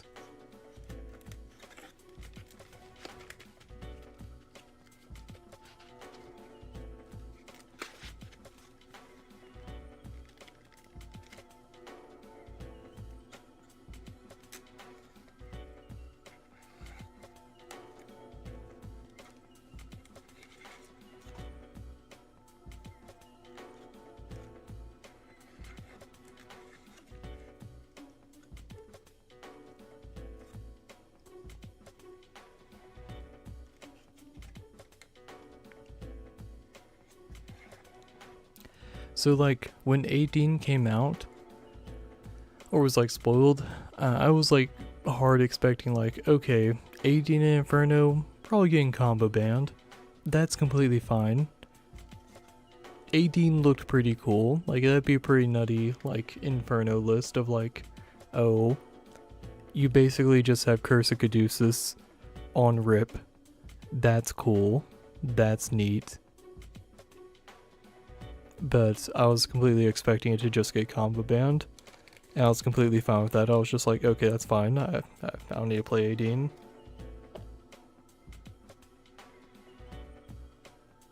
How many more of these do I want to sleeve up?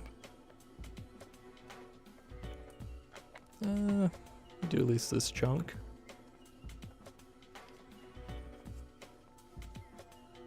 So I got more Curse of the Frozen Casket, some more old cards. Ooh, okay, some spicy old cards. Okay, that's nice.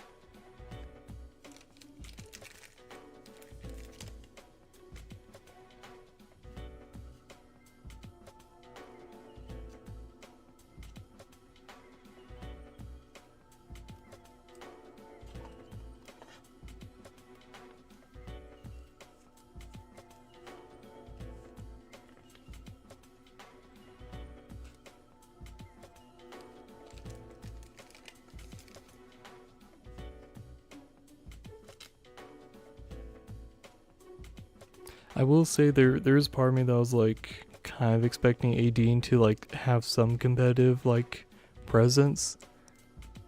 Absolutely like nothing from what I could tell. Which is a little sad. I was like, okay, that sounds like a cool concept.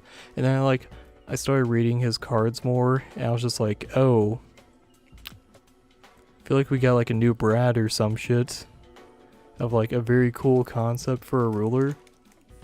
But like it just does not feel implemented in a good way. Like, I would play Adine over Brad in a heartbeat, but like I just was not impressed as much as I initially thought I would be.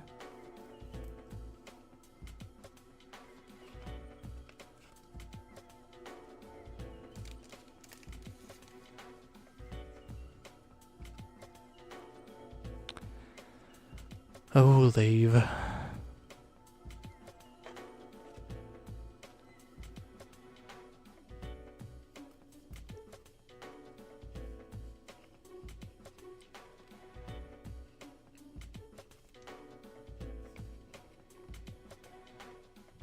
Baja Turbo was the crazy thing.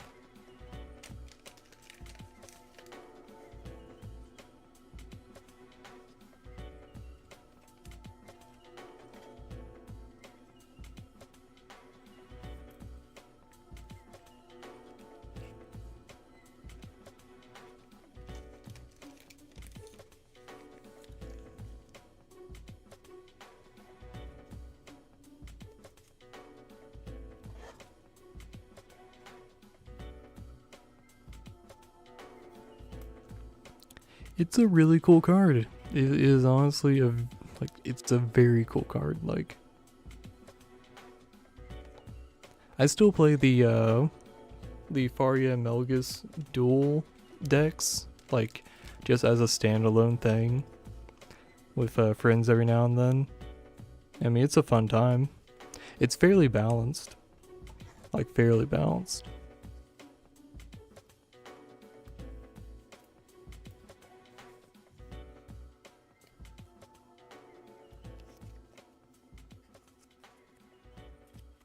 Is that dust? Or is that on the sleeve? It's on the sleeve, okay.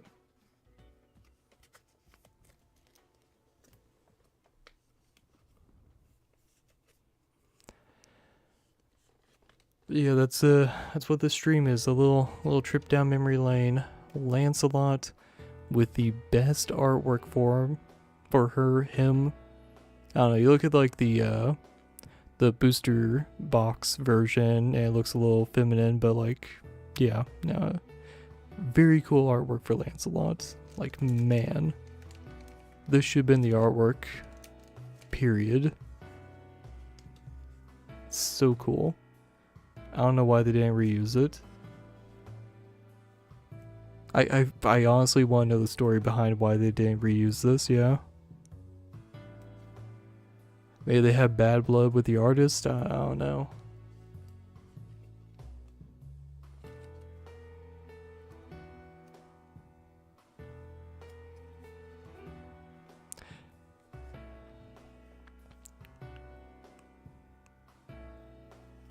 Was it 2 laves or was it 1 lave per dual deck? I know it was 1 Lancelot. Before, yeah, it was 1 Lancelot per dual deck. So like you had the incentive to buy 4 anyways. I can't remember how many laves you had. I think it was 2. Either way, you bought 4. You bought 4 for the Lancelot. Everyone bought 4 for the Lancelot.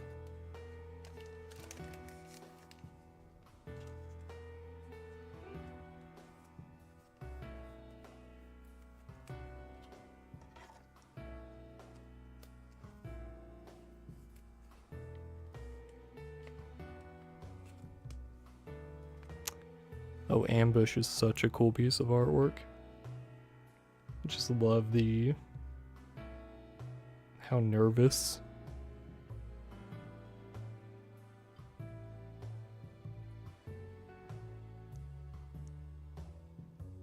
Okay, yeah, 2. Yeah, that makes sense, yeah.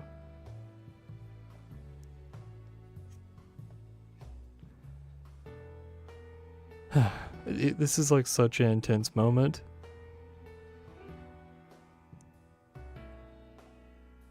Like, I wouldn't mind there being like an alternate art of her going like in for the stab or something, and just Valentina just like probably being happy about it or something. I don't know, because like she does like take over Perseus' body and shit.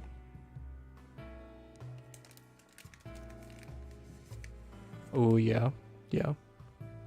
That's another good classic card. Amino Habakiri.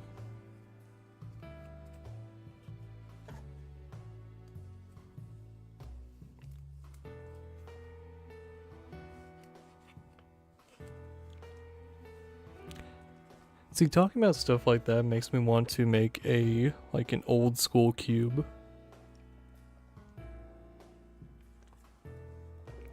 The only issue is, as simple as Force of Will is, trying to explain how chance standbys work and the trigger mechanic and all that. That is so rough. That's so rough to explain to some people. Yeah, so you can like, you know, you can play it from your hand at like quick cast speed if you meet the trigger, or you can play your chance standby and you don't have to pay the cost, you just have to meet the trigger and have the like necessary amount of stones or whatever. And like chance standby has like, it changed throughout the years, so I might be misquoting the rules on that. Like, I honestly, yeah, and that's chance standby is like, it's like pendulums in Yu-Gi-Oh! Of like, you know, when you're actively playing it, sure, it makes sense. Yeah, it's a weird mechanic, but it makes sense. So unless I'm actively playing chance standby stuff, that just goes out my brain. Like I played with you know, Seer Abdul, whenever that was like a new thing with like, you know, the you know, Crimson Moon's Battleground extension rule. And you know, I played with you know, a few chance standby cards in my deck, so I knew how they worked. But after I stopped using chance standbys, I was just like, how the fuck do you use them again?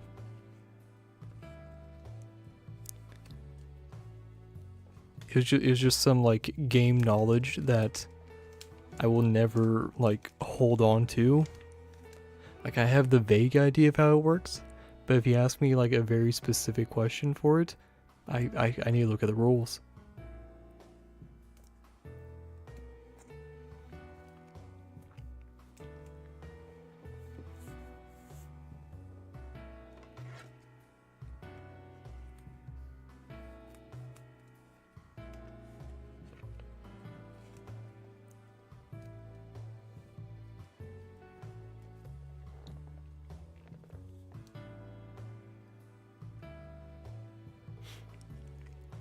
Oh yeah, definitely. Yeah.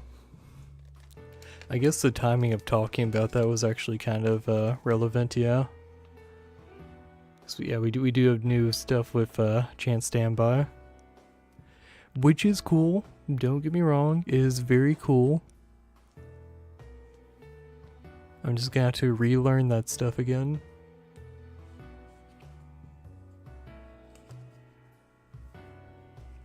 Man, I really hope these, oops, I keep bumping the mic because I'm sleeving cards. I'm really hoping these new rulers, like, really do it for me, you know? I hope there's one that, like, makes me want to build one of their decks. In a non-casual sense, like in an actual, like, oh, I want to play this in a tournament. Because as of right now, I'm just like, I'm just gonna play Jank in the next tournament.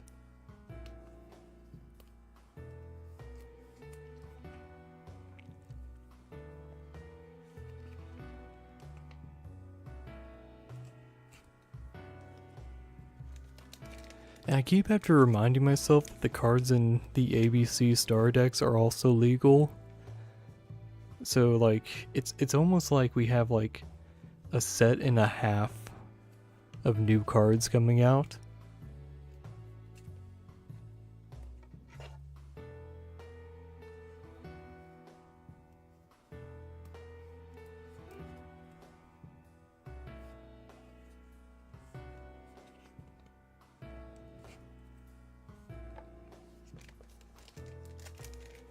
Yeah, there's a lot of cool stuff.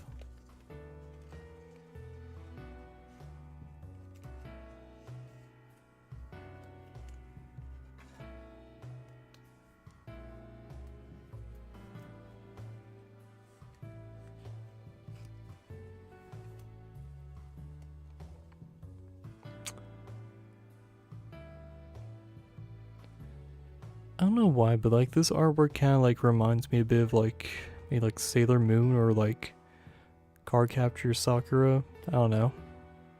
It definitely has like an older anime vibe. I kind of dig it.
Come on, get in there.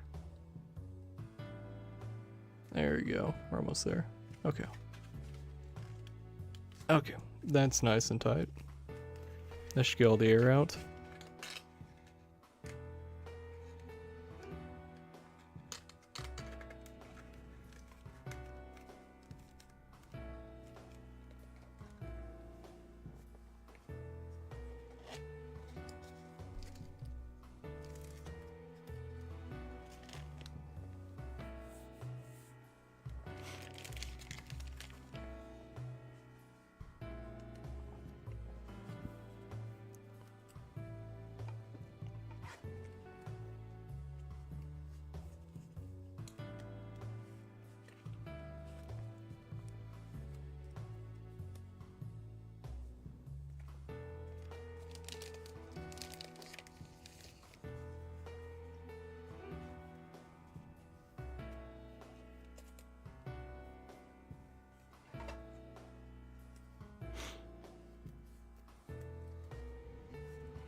Some very lovely artwork.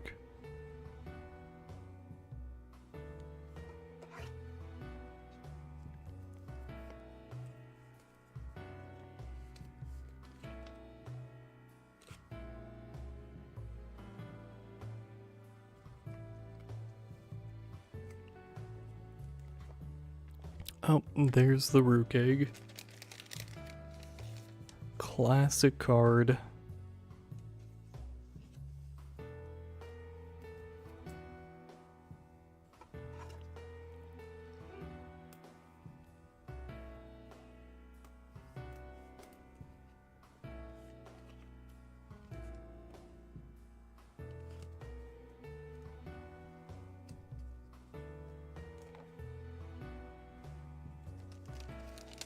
Oh, and Gil the Ray.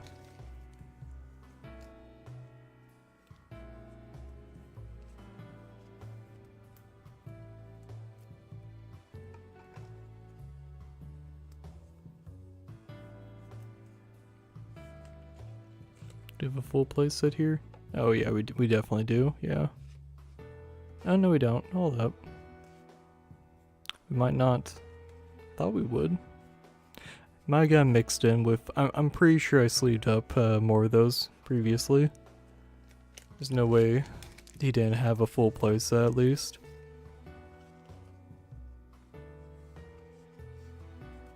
Almost positive I've sleeved up more of these previously.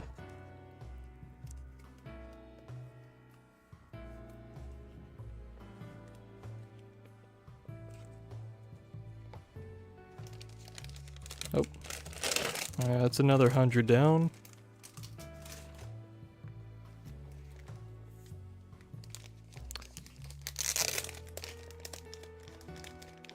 I don't think we'll go on too much longer. I know this is gonna definitely be like another part.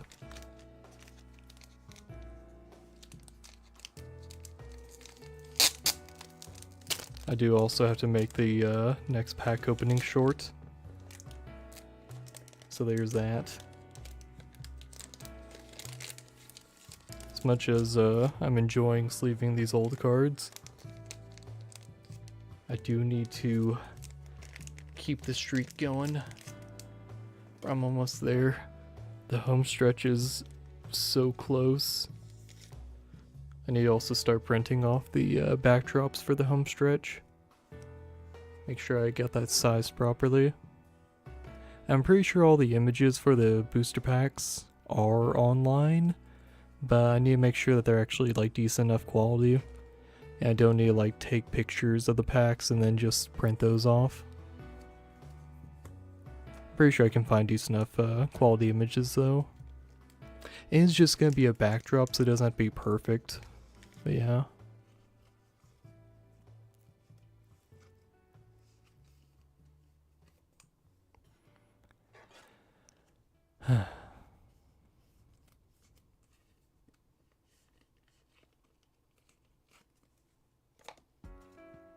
Ah, Blazer. You were so much cooler as a dragon. So much cooler. Man, I remember his roller printing though. Holy shit, that was scary. Because back then, like, your J-roller, like, that was your bread and butter. That was your boss monster. In the Blazer roller, fucking destroying a J-roller on enter, like, holy fuck. I don't know how it was competitively, but casually with friends, I was like, fuck, dude. I don't know if I want to play against that. That sounds rough.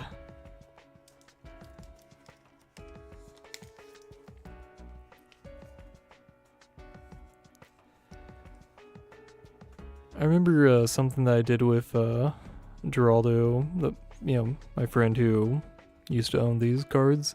We lined up all the Grim Cluster rollers, and we randomly chose like I think we randomly chose like 3 rulers, and we like went and like secretly made a deck for like with one of those 3, and then we would like meet back up and like have a match. And that was like a fun time of like just like forcing ourselves to make decks that we normally wouldn't.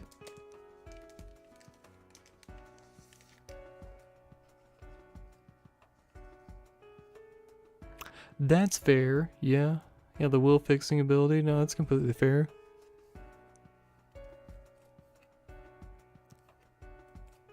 Yeah, I remember you played Sylvia with her wheel fixing ability. That was some cool spice.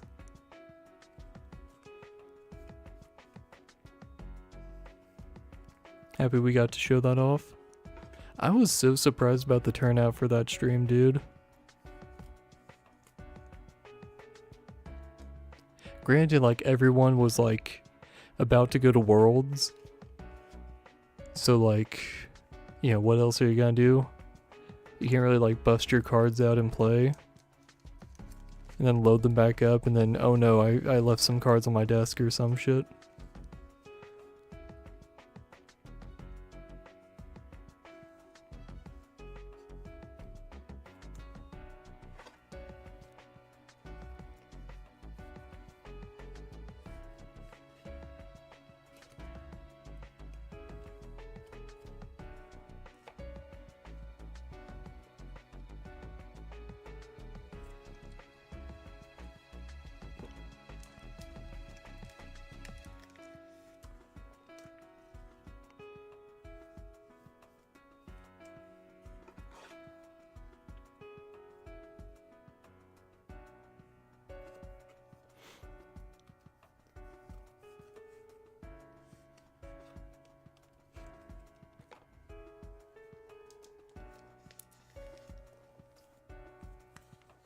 Oh, there's the classic feasting.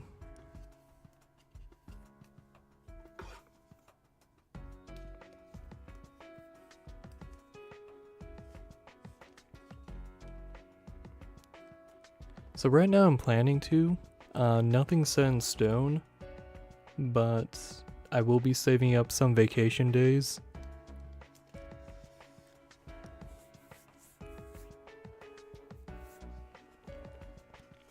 I never want to like 100% commit to traveling until like I have the money like ready for everything. So I don't want to like make any promises, but like currently yes. I will say like I feel like part of it might also be like what will I play at FalFest? Because I know a majority of people are gonna want to play ABC as far as like side events go, and I really do not care for that format all that much. And then Wanderer wise, I'm kind of like running with like the jankest a deck I've ever ran, aside from like the first time I played in like an official tournament. Like aside from that, I'm playing like a super jank build. So I'm questioning like how much fun I would have going through a tournament and just getting bodied like over and over again. Cause like here's my thing, when I was getting bodied with Inferno, I was having fun with that. Like I was genuinely having fun getting bodied with Inferno. Because like it felt like at any point I could turn it around, or I went for the win and I fucked up and then my opponent killed me. So it was like a short game there either way. So yeah, I feel like as cards get released, it might motivate me to like hard focus on traveling for it. But right now I'm kind of like I'm like, yes, I want to go, but I need to make sure I have the money for it. And then I also need like that little kick of motivation of like, okay, I know what I'm going to be playing at FalFest. I know what I want to bring for side events. And once I got that feeling in me, I'll make an announcement video. That's what I did for the past 2 that I've gone to, of like, hey, I'll be at FalFest, 2022, I'll be at FalFest 2023.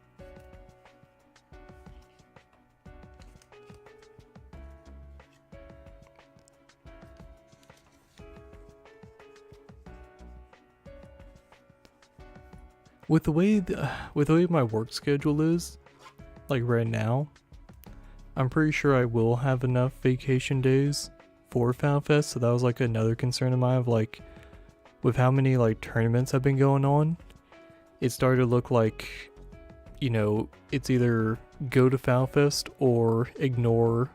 It's either go to FalFest or play in a bunch of online tournaments. So it was like I'd be giving up one of them. But now, like how it is right now, I might be able to do like both. So that's something I'm kind of happy about. My like vacation days, I should be good on that front.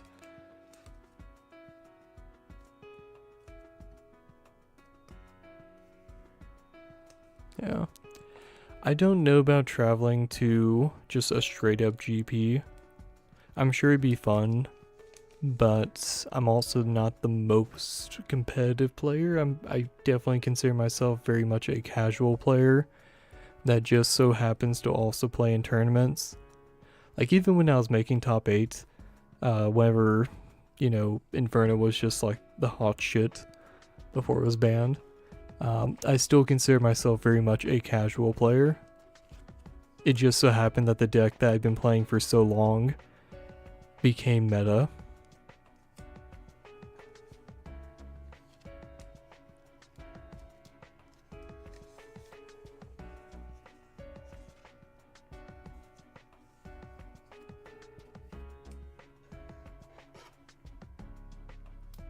Man, you can roll your vacation over? Shit. Wish I could do that. I need to burn some vacation days on my end. I have some plans. I'm just waiting for some stuff to come in. But yeah, no, I got some stuff I want to do. I'm just waiting for some little thingy things to come in.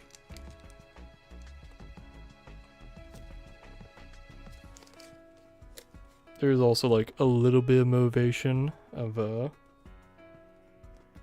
wanting to hit a certain goal first before I like hardcore commit to what I want to use my vacation time on. But more than likely it might, the plan I have right now might have to wait until next year.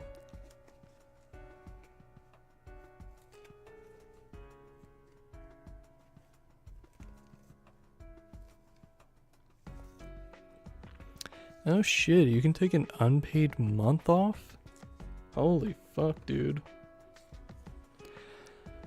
I wouldn't mind that actually. That's not bad. I mean, obviously I want, you know, my vacation time and all that shit. But like the concept of like, you know what? I got enough money on me. I'm gonna take a little, you know, a little month off, yeah.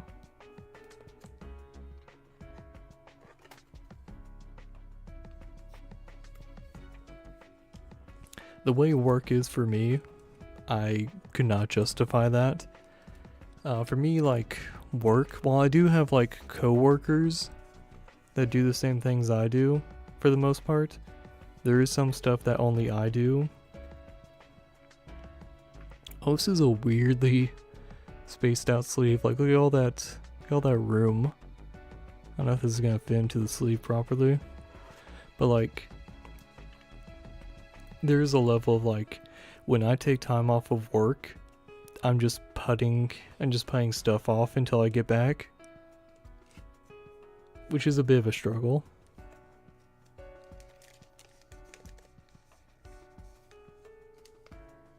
It was really bad, like, the past times that I've traveled for FalFest, because that was, like, genuinely, like, okay, I'm kind of alone here in my department for what I'm doing. I wasn't, like, alone in the department, but, like, we were so short-staffed that I was just, like, I'm taking a week off of work. I'm gonna have, like, a whole week to I'm gonna need to catch up on for stuff. This is still some very beautiful artwork, by the way. Like, damn. It's just gorgeous. But yeah, now how things are, if I take a vacation, I feel like I'll come back, and while I will still have stuff that I need to take care of, it won't be as bad. But now there's a level of, like, I'm replaceable. Oh, you're pretty late, man. Yeah, it's like, we're like almost 2.5 hours into this, and like we're almost to a point of like winding down. Like I might do like another chunk and then finish this. No, there hasn't been any little red stuff, yeah. I might do like another chunk and then call it here, yeah.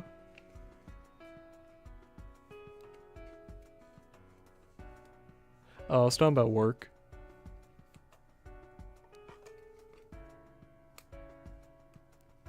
No, I was making a joke mostly of like, before, whenever I would take a vacation, it would essentially be like, okay, I'm gone for a week. No one can really do my job. So I would be like coming back with like an extra week of work to do. But now our department like has more people.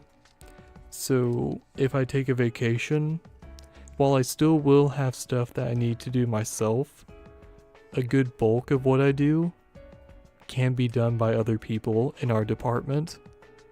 And that's why I was making a joke of like, while I can take time off, there is a level of like, oh no, I'm replaceable because other people can do my job now.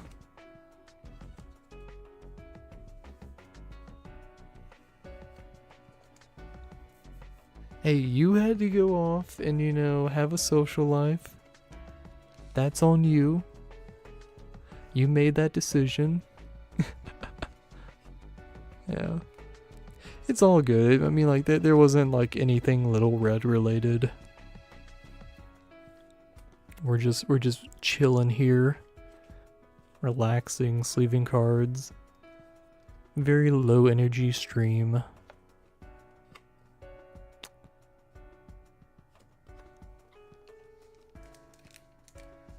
And there's gonna be a part 5. There's absolutely gonna be a part 5 for this.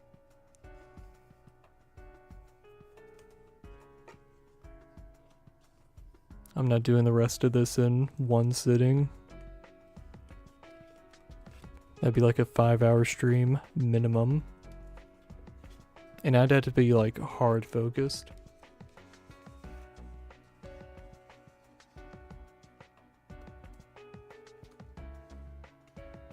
Wait, there's a roller school event in the morning? What? Oh shit, did I miss something?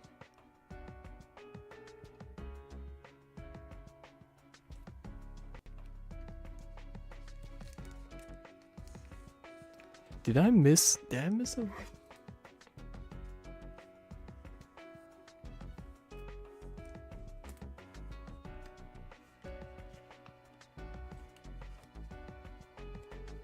Hold up, is there a tournament tomorrow? Fuck me.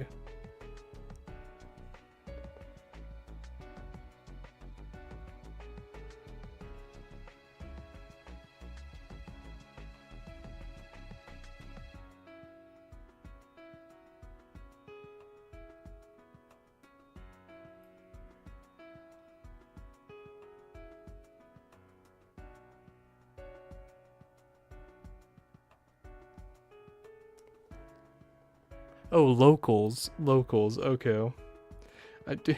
You said you said a roller school event, and I was just like, I was looking at my phone, and I was like, I didn't see anything pop up in the competitive events, like on the Discords. I was like, fuck, whoops. Okay, I don't feel as bad now. I was like, fuck me. All right, I should have been like prepping for a tournament.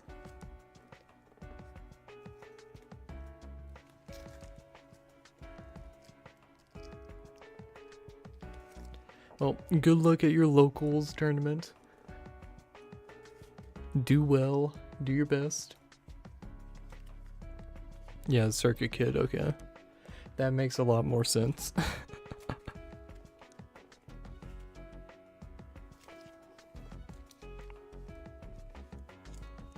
Yeah, good luck, man.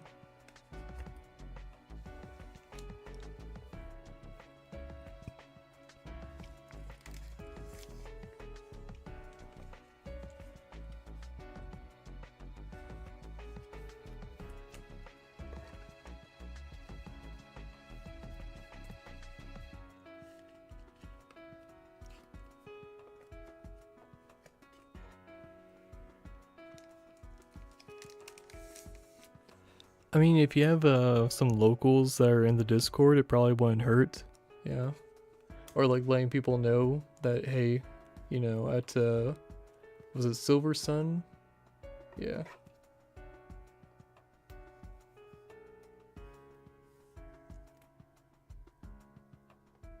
Oh yeah, no, that's fair. Yeah, no, if you have people that are already traveling, letting people know like, hey, come on over to this you know, LGS, we're gonna have a roller school circuit kit. Like, yeah. That's probably a good call. Yeah. Night, man. Good luck in your tournament.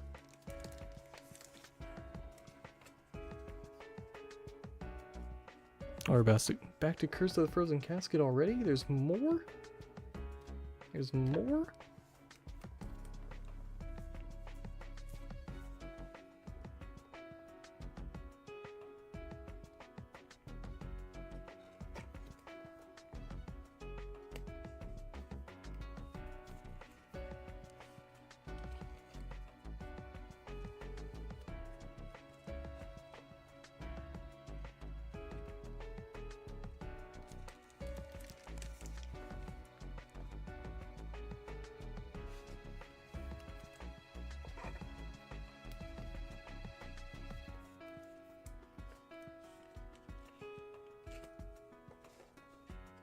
Oh, I mean, there's slightly a little red.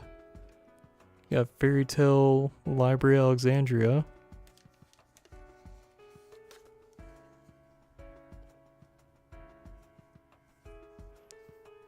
Probably the most little red we've seen all stream.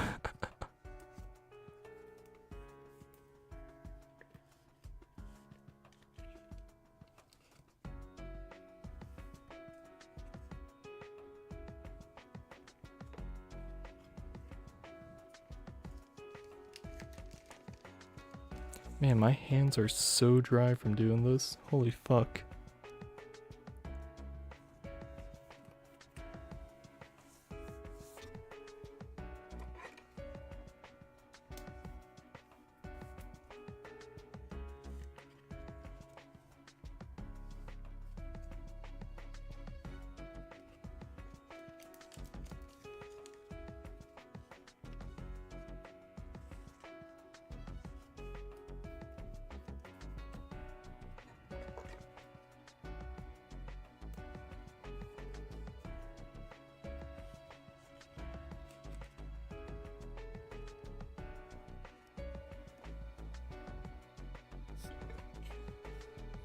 Let's go and move these in here. Try to get a chunk of this down into the box. Get all the air out. Oh, that's so much air.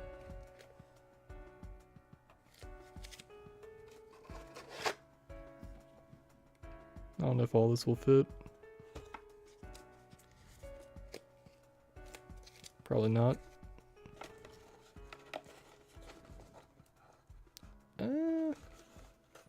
Maybe. Okay, probably not, yeah. Can we squeeze in more? Yeah, we can. Come on, get in there.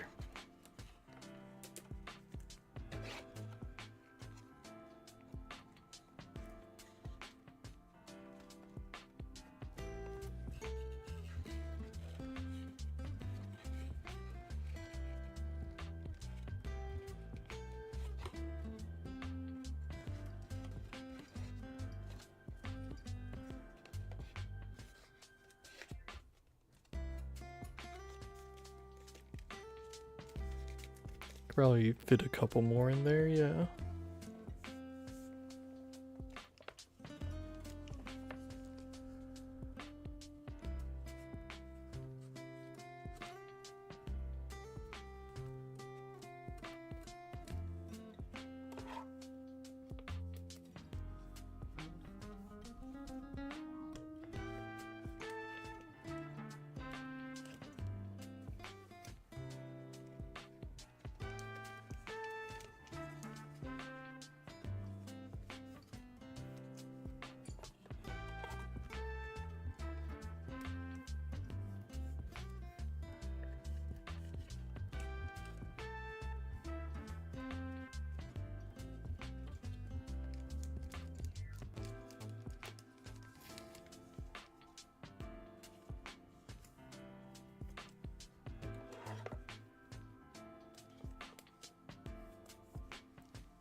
Alright. We're gonna do one more small chunk, and then we'll probably call it there. Yeah. I think all these are sleeved up. Oh, here's a little bit that's unsleeved. So I think we'll do this. We'll definitely do this. And then there's a chunk that's okay, here's some more that are unsleeved. Let's do everything that's unsleeved. Oh wait, no, okay, let's not do everything that's unsleeved. I just realized that this giant portion right here is unsleeved. But we will do these. We'll set that right there. That's a lot right there. I think we'll just do this right here. Oh.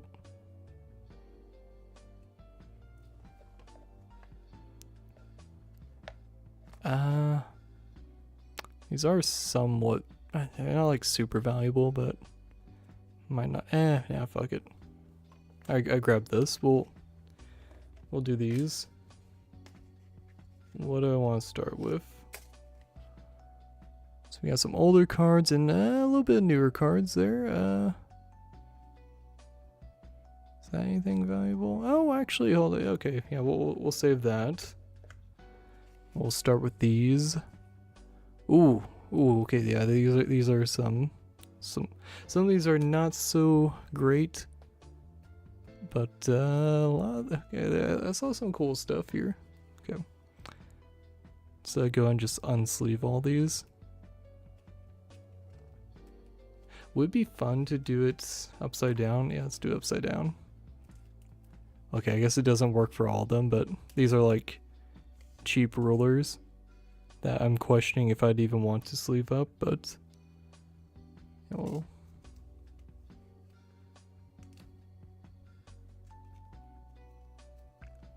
we'll start with the rulers.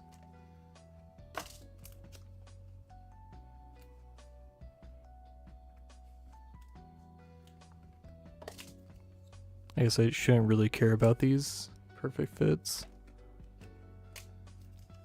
because I'm just gonna use mine anyways. Ooh, okay, yeah, there's some spice here. Yeah, okay. Okay. There's some cool stuff here.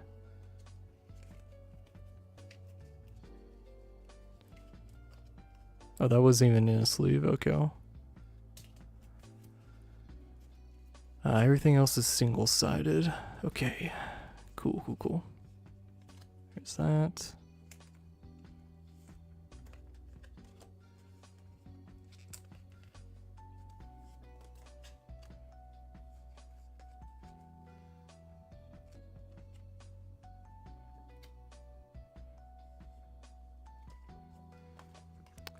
No offense to Geraldo, but not the best perfect fits. I think he just bought like what was available at our LGS at the time, and yeah, I think they were like, I don't remember what brand it was, but it was like it's like a kind of a cheap brand. No offense to him, obviously, you know. It was readily available, but I did not like how they went onto the cards. Some of them were like not sized properly, so they like squeezed down on the cards. I think it might have damaged some of them. Hopefully not. I mean, I'll find out. Ugh. Yeah, that edge looks a little rough. Yeah, they do not slide out like at all on some of these. Yeah.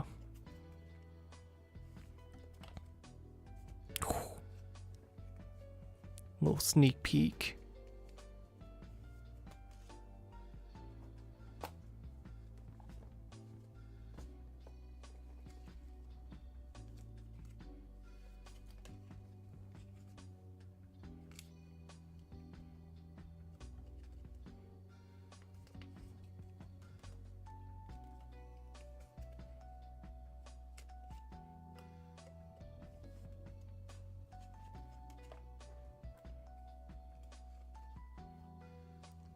Oh, did the music stop? Oh no, there it goes, okay.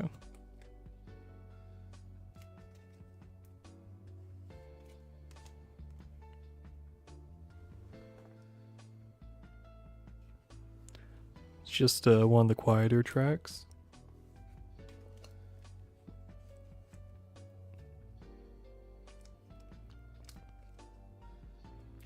Man, it does not feel good putting pressure on them.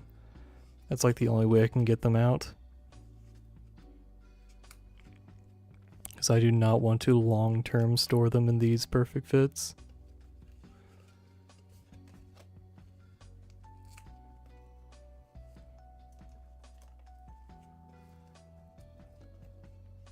I was putting their upside down. GG.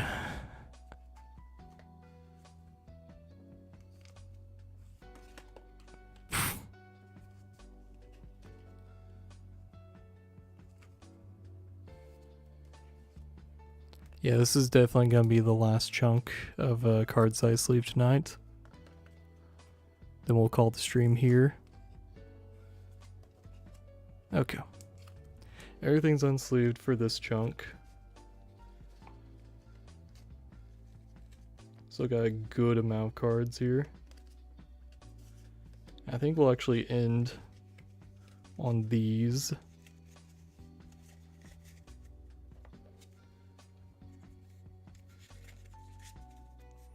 Okay, that's actually, yeah, it's a fairly big chunk.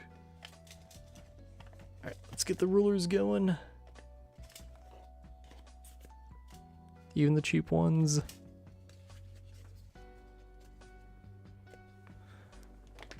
Ugh. See, I thought I got all the rulers the, like, first time, or the second time that I went through these. Obviously not. There's still some that slipped through the cracks. One of which was a bit of a newer ruler compared to everything else. Owl's Origin Faria. It still has like very like, I'd say local level rogue potential. I don't think she'll ever like top in a GP, or I don't think she'd make top 32 in like a decent sized GP, but could possibly still like a game. Maybe not a match though, but like definitely a game.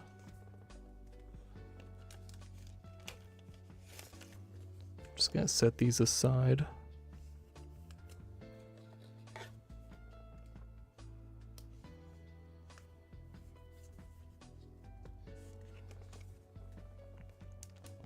I would not be sleeving these up if they were like already mine, or if they came from a collection that I like bought online or some shit. Because these rulers are the sleeves I'm putting them in are more expensive than these rulers themselves. I don't care if like TCG Player has them marked at like $1 or whatever. I have no idea what the fuck they're worth. They're not worth that. These are unplayable. I don't care what support comes out for them. They will not see play unless they like hardcore make like a crazy sub ruler or extension ruler or extension rule. Alright. Time for the cool stuff. Bedivere. Very cool piece of artwork. Kind of reminds me of like Final Fantasy. That art style.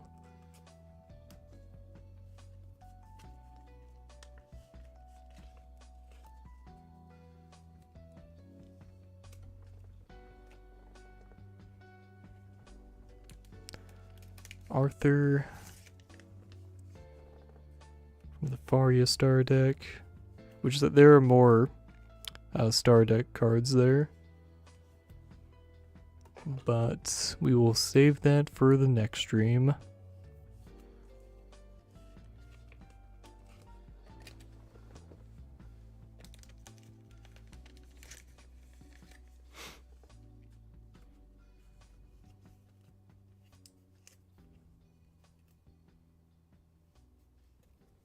Dust on that? No, there is. Shit.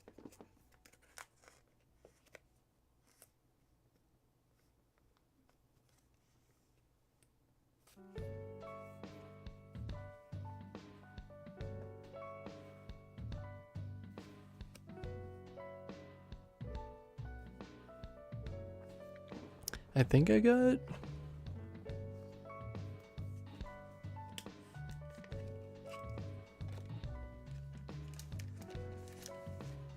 So I knew this would be a very like low energy stream, and I'm very happy. I actually had some people tune in for it, so I had someone to talk to. I'm now alone.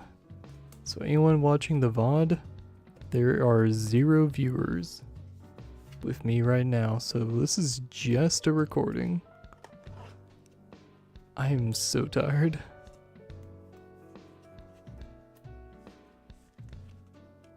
I tried to not like burn myself out today with everything that I was doing, and yeah, that did not work. I need to schedule things in my life a little better. So put that on the to-do list. Would not be as bad if it wasn't for the pack opening shorts. That is just a all-consuming thing. That is a constant. It is a constant.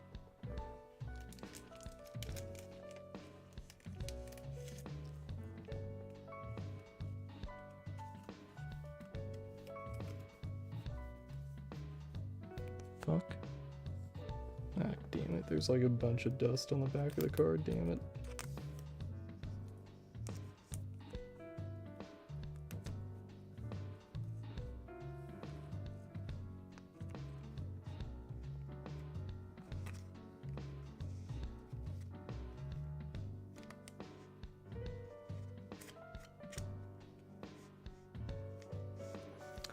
Okay, some of that's not coming off super easily. It's on the back. It's a basic foil magic stone that's never gonna be played.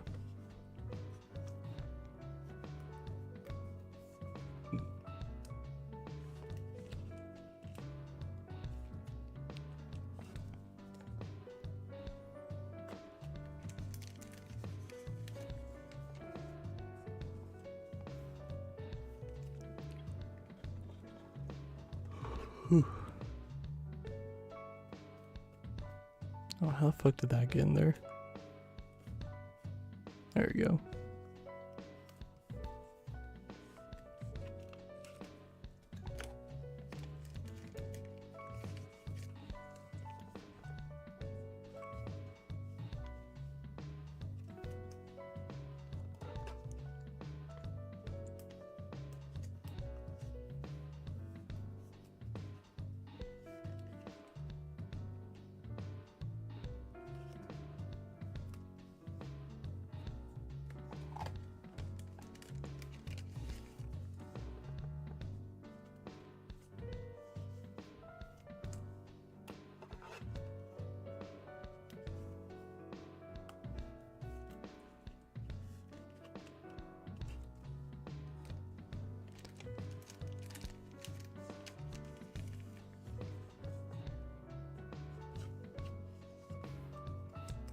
I don't know if the sleeving like sound actually picks up on the mic. Don't know if there's like some ASMR there.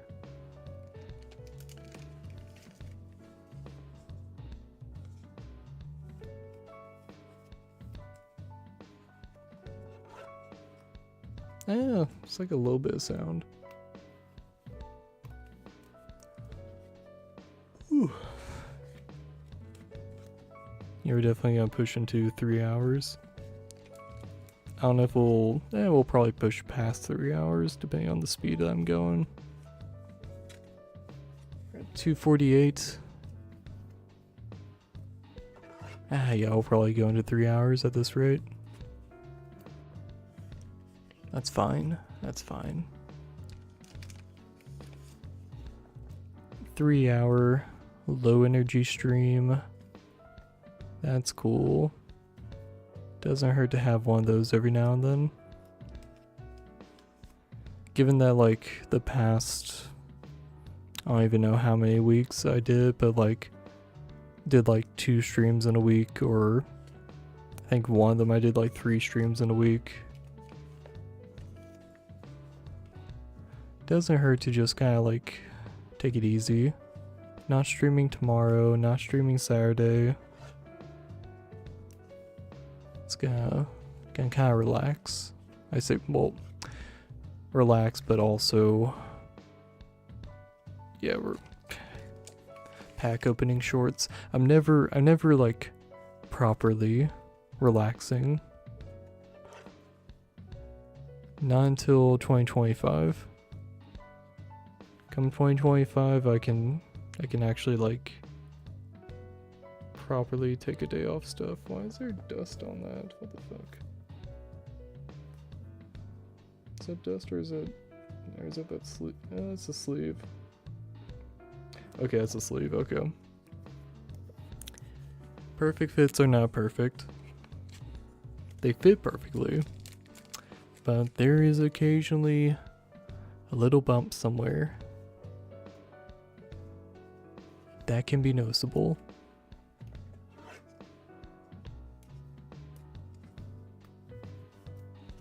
It makes me think that I accidentally sleeved up a card with like a little dust speck on it or something. Ooh, now this is a beautiful card. Very cute.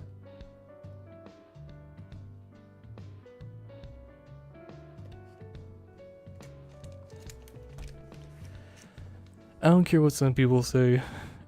The newer Force of Will artwork is still very beautiful. There are some cards that don't have the best artwork, but there's still plenty that just look fantastic. Like, look how cute that is. And a bunch of detail. There's a lot of detail there. But like, even like newer than this set, there's still a lot of great cards. Because like a lot of these are also reprints, but like outside the reprints, there's still like some great stuff. Is that the sleeve again? Might be a sleeve. It's right, like right there. Okay, yeah, it's the sleeve. Okay. But yeah, no, there's a lot of great stuff still.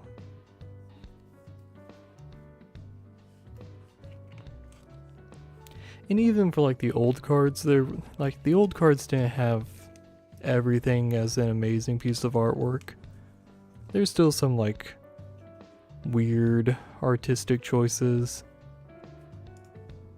And like some cards that like just didn't feel like they super fit.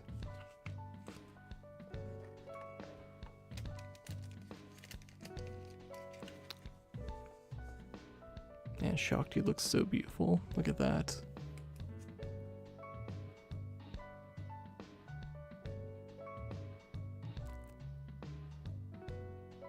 Yeah, Secret Duel in the Moonlight and Last Secret Sword.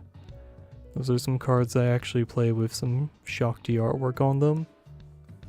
Never really play Shakti the Resonator though, yeah. Not super great right now. Not super great. There's Alice Origin format, but like right now they're doing the League, which is I'm much more of a okay, we're gonna do a tournament day. It's gonna be a 1-day thing. We're just gonna do all of our matches then. I'm like, okay, I can plan around that. But with a league where it's like, okay, get with your opponent and have a match, it's like, I don't know if I'll have the proper free time for this. Because like schedules can conflict. So I'm just like, I'm gonna sit that out. No offense to Casey and all that. I'm sure it's gonna go great, but like, I saw that they were gonna do a league where it's, you know, you have a week to match up. I don't know if I can actually plan around that, because the last time that I did that was with Nicobro, I think is how you pronounce it, or Nicobro. They have like leagues and stuff for their tournaments, and I struggled to actually make sure that I was able to match up with my opponent and all that. I also like kind of planned around of like, I think I took the day off whenever it started with the like mindset of, oh, it's gonna be a regular tournament, and it wasn't, and yeah, that was kind of rough. It was kind of rough. 'Cause I was completely ready to just play a tournament, and it was a league. Yeah. Next year, could I possibly pull it off? Yeah, probably, potentially. I don't want to say probably. I want to say possibly. But I don't think I'd want to. I don't think I would want to constantly be trying to schedule something with someone.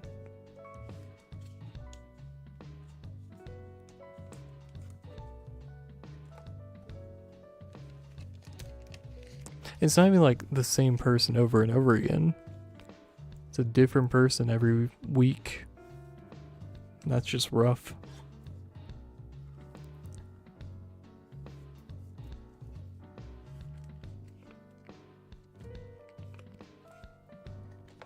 I know it's free, but yeah, I don't want to commit to that.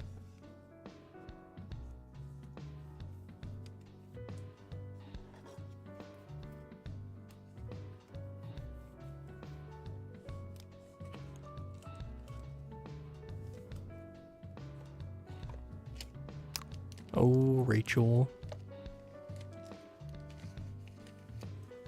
Still never gonna let myself live it down that I did not have her in my 100 epic stories deck until after that longest game where, man, Rachel would have been amazing to draw into at any point in that. I mean, it's 100 cards, so it wasn't guaranteed that I would see her, but given what my deck was doing, why the fuck was I not running it? Every deck that has wind in it for 100 epic stories should have this card. I had so many copies. I just did not think to actually slot it in for whatever fucking reason. Ugh.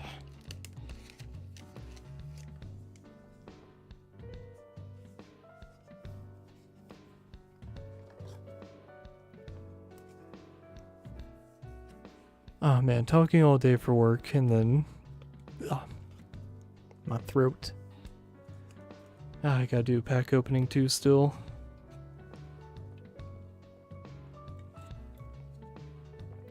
I'll do what I can to recover my voice and all that. I'll power through it. We'll be fine. We will be fine. There you go. Yeah, I can kind of already get it back. I'm just gonna have to focus on yeah, we'll be fine. We'll be fine. Oh man, so many cards.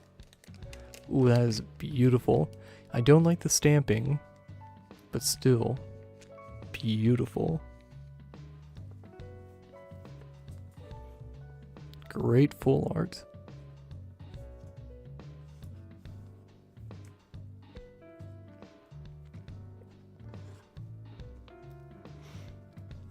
Am I about to open another box? I think I am.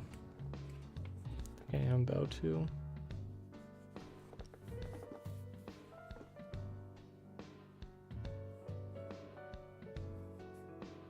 That's just a weird bump on the sleeve, yeah. Ooh, look at that. That is gorgeous. Whew.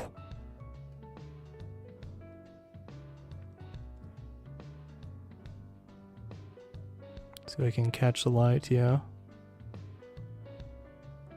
Oh, there we go. Look at that. It's shining off. That is so cool. Oh man, man, this was some foiling in the booster boxes. The selective foiling we have now is like overall pretty cool, but like, fuck dude. This was some cool shit. That is something that older sets definitely have over the more recent sets, is that the amount of effort put into the foiling, like fuck.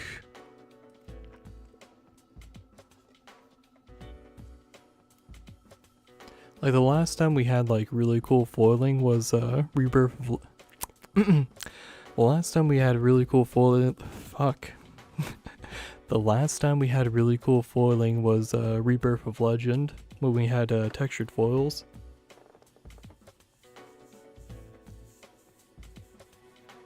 But that was like a special mini set. So, yeah.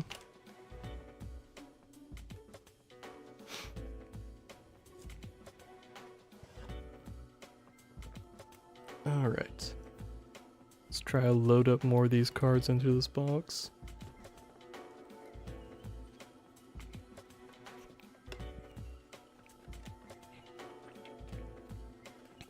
These should all fit.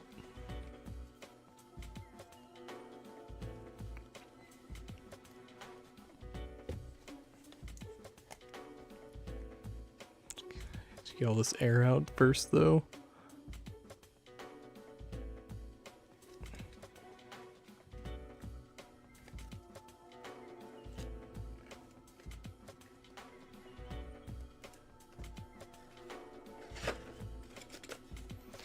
I should see if I can fit more in here. I could probably do one card. I do not want to do the Athenia and accidentally hurt it. It's in the very back. Okay, an MOA card, yeah, sure. Oh, we could probably fit another one actually.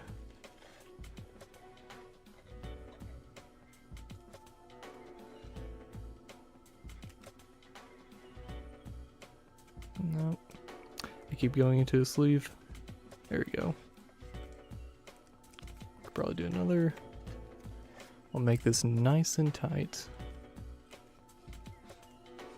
Get all the air out. I think I can go one more maybe.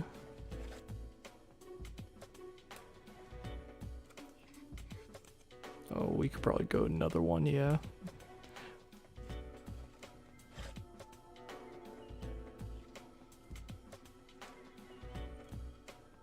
Okay, that's the last one, yeah. I have to like slowly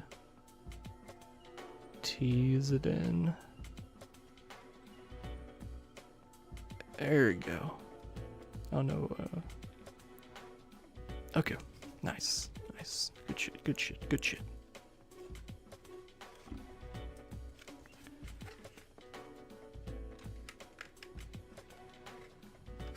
Oh, now the box doesn't want to close. Shit.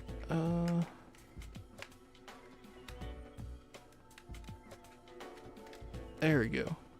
Nice. We got 3 nicely packed boxes. Do need to open up another.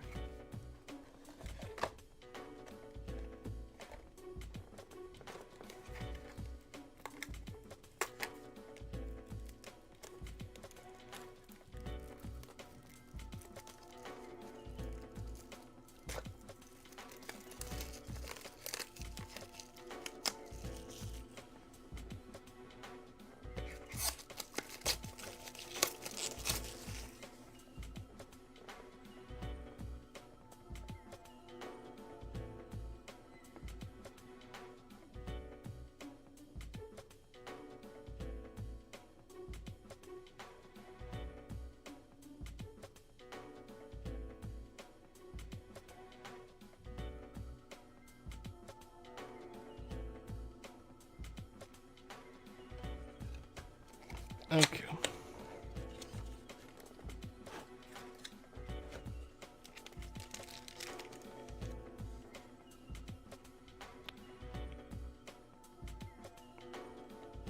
Yep, very beautiful. Just don't like the stamp. Don't like the stamp at all, but looks very beautiful.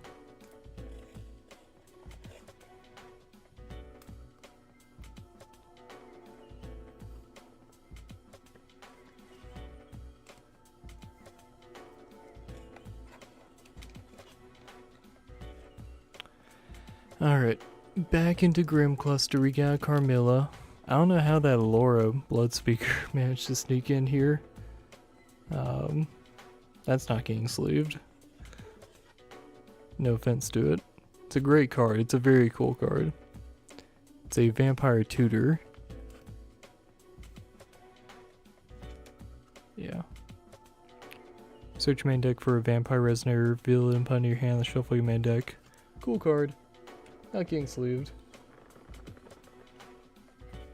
Not getting sleeved.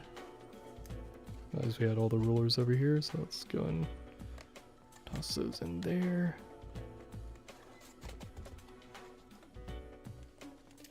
Yeah. Beautiful Carmilla. Classic card. Classic. And granted, you know, 4-drops these days, basically game enders. Still a really, like, cool card from back in the day. I remember having 4 of these in your deck was like the shit. Like, man, that was so good.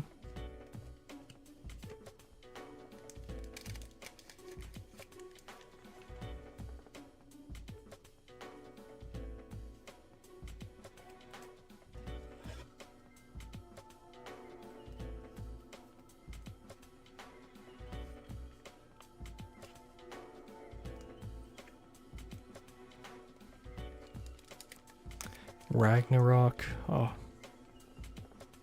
Such a cool card.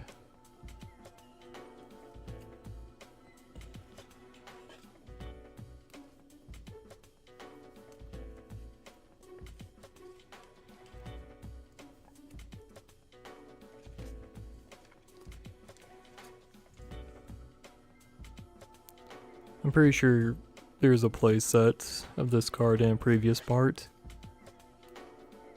If not, there's definitely a couple copies.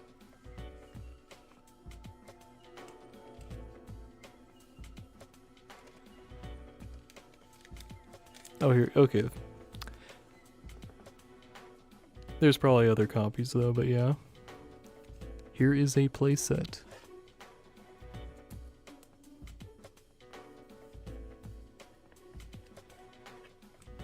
And we are past the 3-hour point. Yeah, so we'll finish this up, and we will call it a stream. The last part's gonna be a little rough. That one's definitely gonna run a little longer, just because of how many cards are gonna have to be unsleeved. If I remind myself, I might try to blind unsleeve them. Because I mean that's another like little part of this is like going into it and not knowing what to expect, and like getting like hits of nostalgia of like, oh yeah, and then seeing some cool cards of like, oh shit, I forgot he had this, and being like, oh, I can use this in like the modern day decks, you know.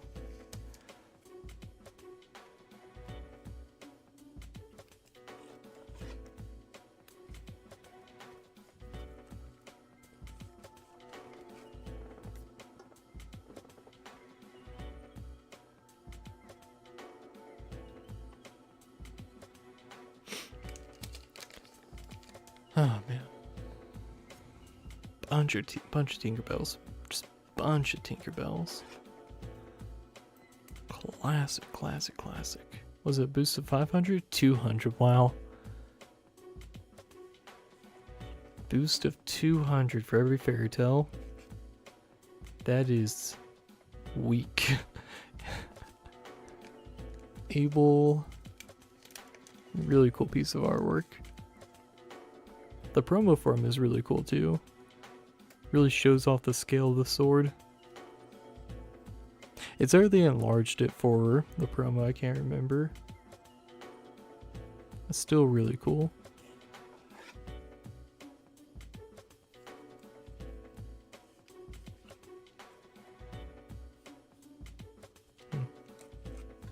Kept feeling like there was dust on it, but I think it was just the sleeves being a little bumpy here and there. Yeah, probably just the sleeve. Oh man. Part of me wants to sleeve a few more cards after this, just to kind of like lighten the load for the final part, because I do want the next part to be the final part of this. I might sleeve up a few more. Not like a chunk, but like a decent number.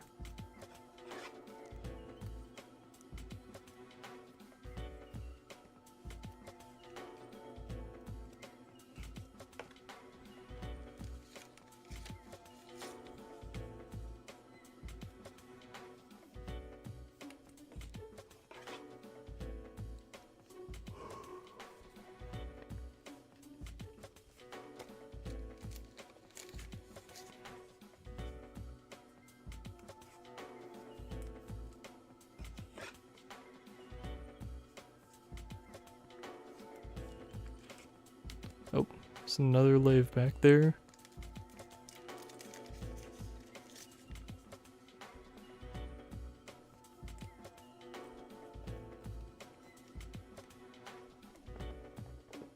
Is that dust or what is that on there?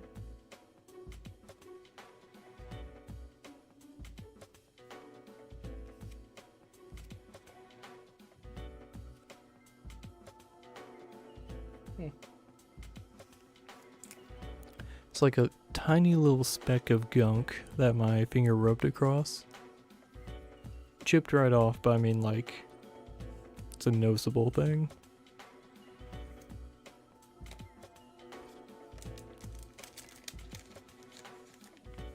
Another lave.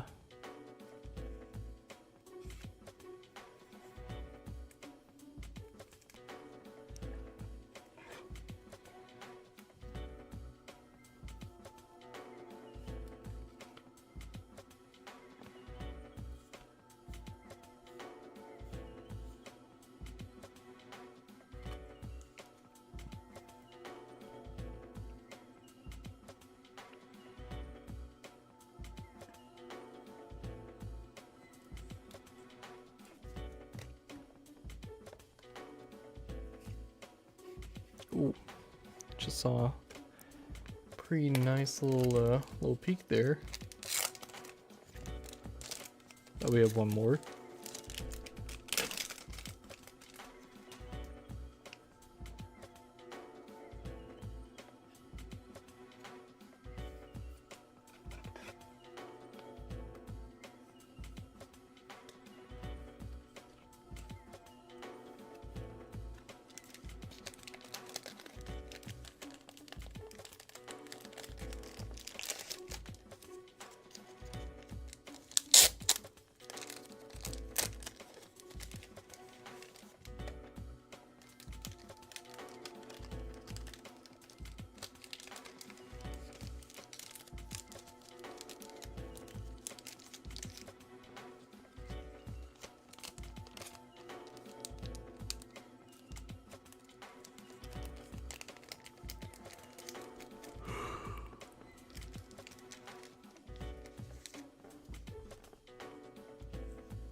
shit.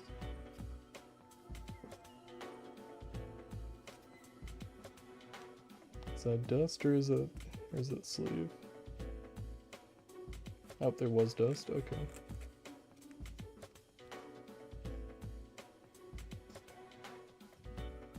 There's a lot of dust. Fuck.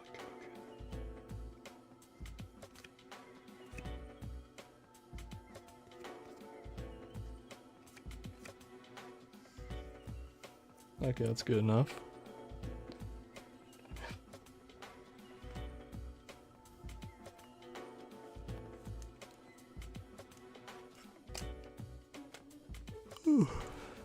But yeah, look at that beautiful, beautiful card. So I like both of the Guinevere pieces of art. This one's really nice, yeah.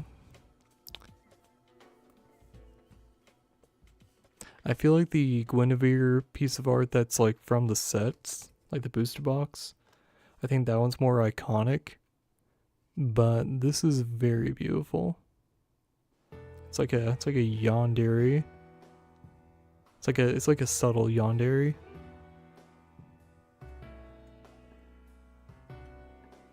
Like normal setting. Is that Neobian? Is it Neobian? How's it going, man? You hear like the tail end of this part for the collection. I'm only gonna do like a handful more cards because like this chunk right here is gonna take some more time. So I have to unsleeve those and then re-sleeve them. Yeah, thanks for tuning in. Happy to have you here. Yeah, let's leave a handful more. Looks like this is a bunch of Alice Origin ones, yeah. Whew.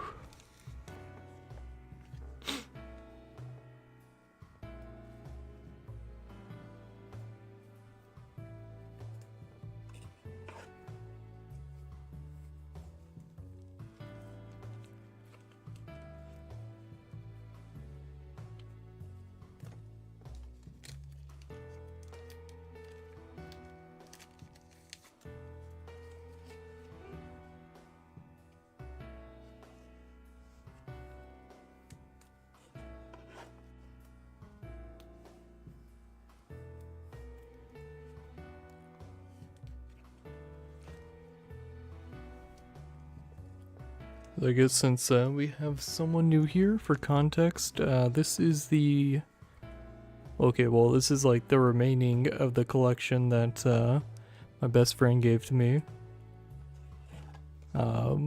Yeah, this is part 4 of it. I've just been gradually sleeving up the foils and kind of absorbing them into my collection. And just taking trips down memory lane. Little hits of nostalgia. Occasionally stopping and talking about a card.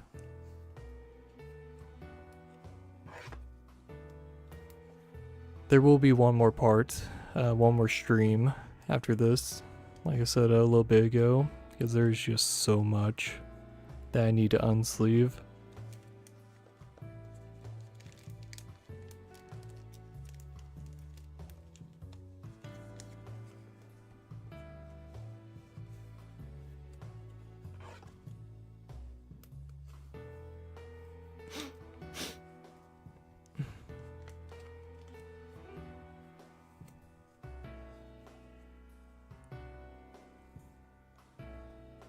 Does that look like there's dust on it? No, we're good. Yeah. Oh. Really should have stacked that a little better.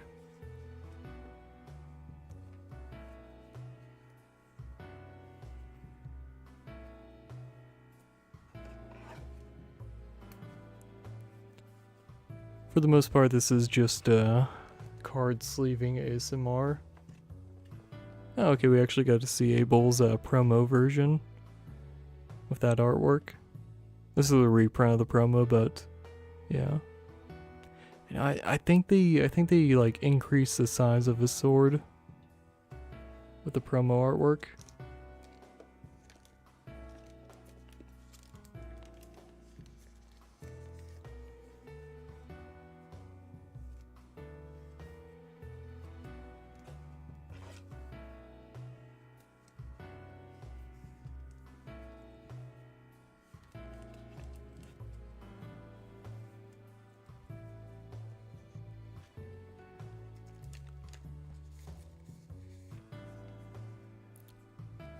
Another beautiful piece of artwork.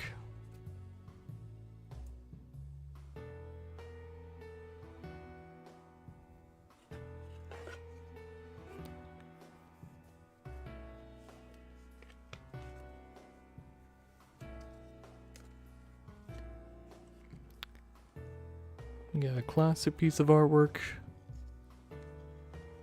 Very beautiful.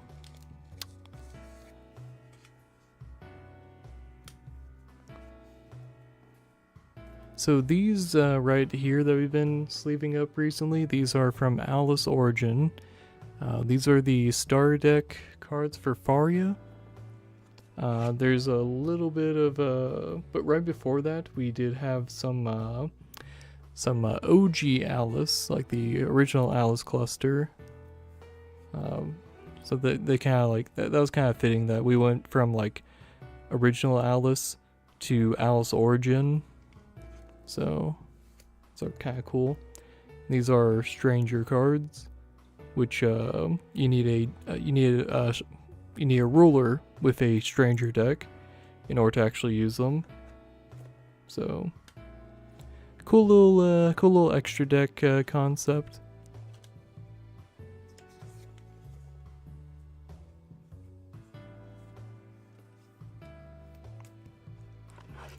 It was an interesting meta as far as like which strangers you'd want to run, because like some of them were like very much tied to a particular ruler, and then there were some that were just, you know, generically good.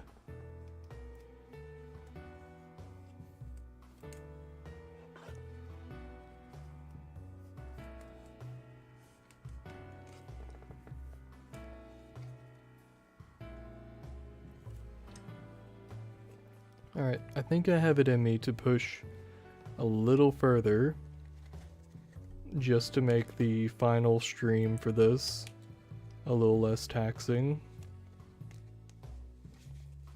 We're gonna sleeve up a small handful more cards. And then we'll save the rest for the final stream later.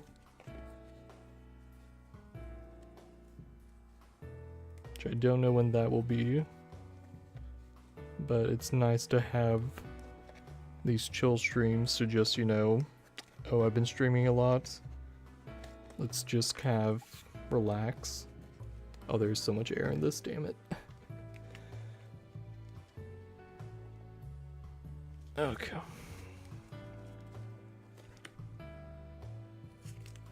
Set that aside.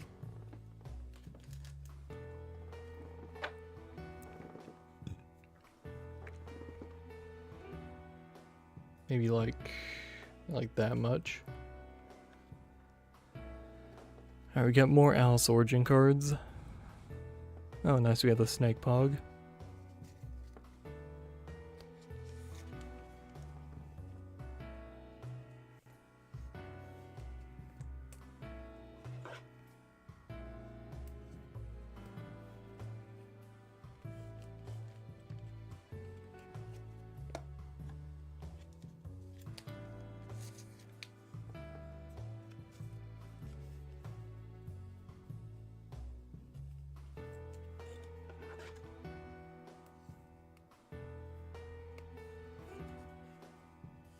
Oh shit, we got a Croco Shark promo reprint. That's what's up. Hell yeah. I didn't know he opened this. That's a really cool hit. Hell yeah.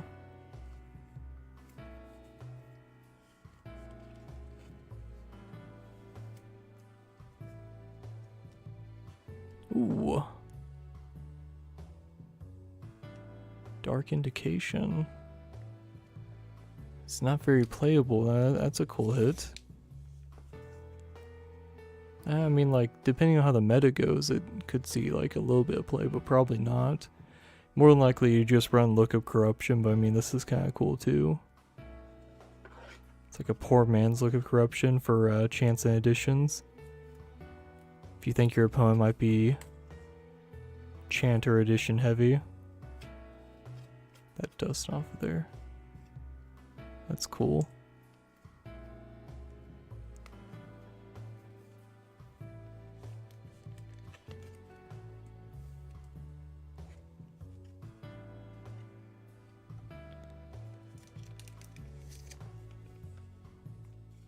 Destructive Assault, Moria reprint. Ooh, a full art Thunder. Shit. That's a nice hit.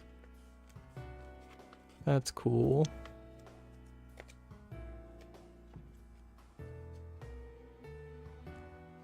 Love that. Classic card with a full art reprint. Very cool.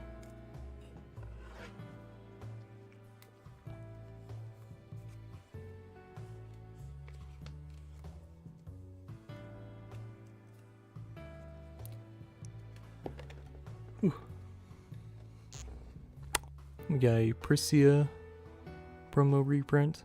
I think that's a Christmas one, right? Because it's a little present there. That's cute.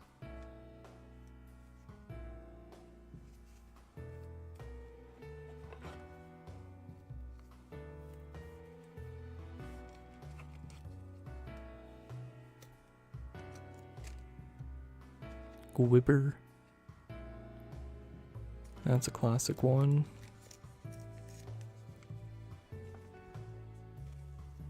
Kind of a Pauper staple too.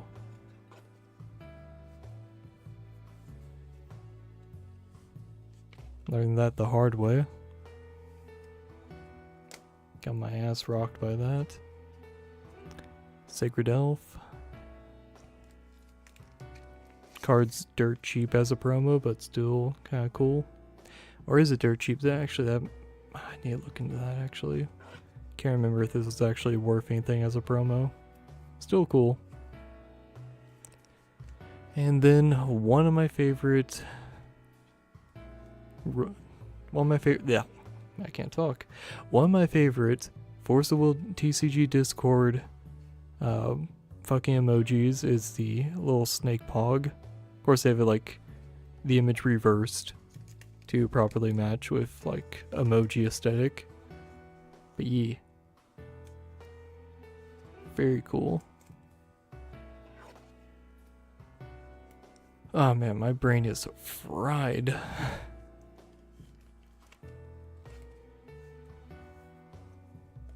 Forget how mind-numbing sleeving cards is. Okay, that didn't feel like a lot. I feel like I can keep going a little further. Izanami, that is some beautiful artwork.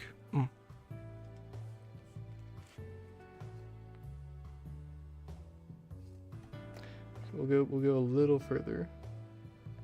I think this might be the last one, but yeah.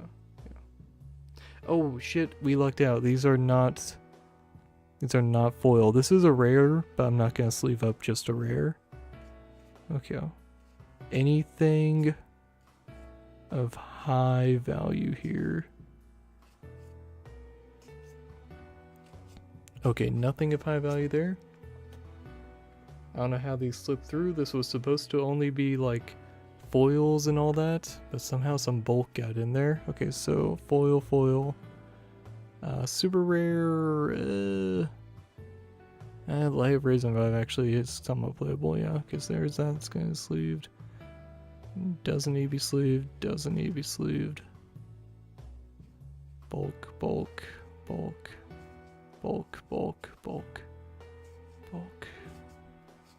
Or Regalia Break. Okay, that needs to be sleeved. That's kind of a good card. Good in the sense that like when Regalia are like very popular, and you can actually target Regalia because of the the newer Regalia need a bit of a nerf. But yeah, no, this is it's a whole lot less than I was expecting. Let's go and see what the rest of these unsleeved ones look like. Okay. Sleeve. Really? That was a promo reprint? Alright, sleeve. Yep. Yeah, we got a lot of stones. Okay, yep. Cool cards here. Give me my stones up front. Sleeve them up first.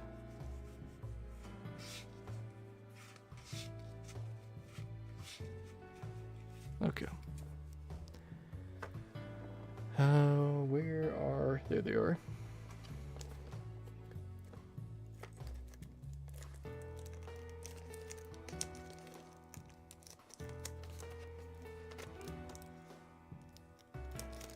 Come on, open for me.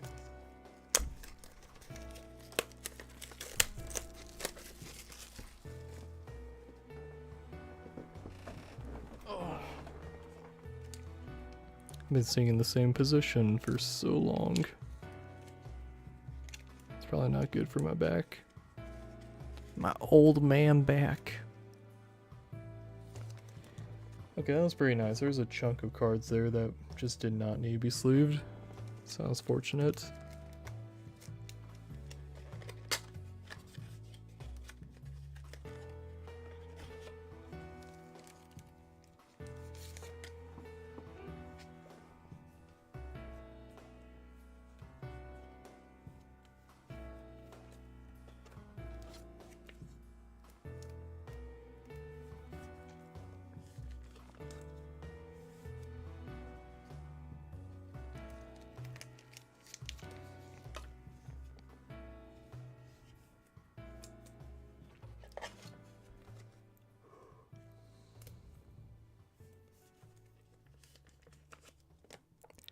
I really need to try to get a place of this, like with the actual promo printing.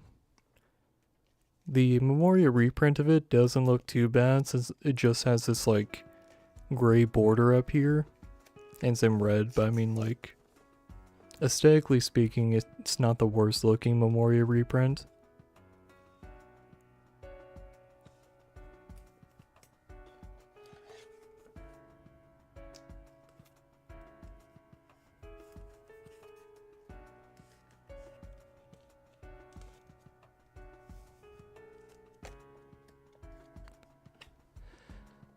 I know this is like, it had a promo printing, but like it's basically the exact same artwork for it.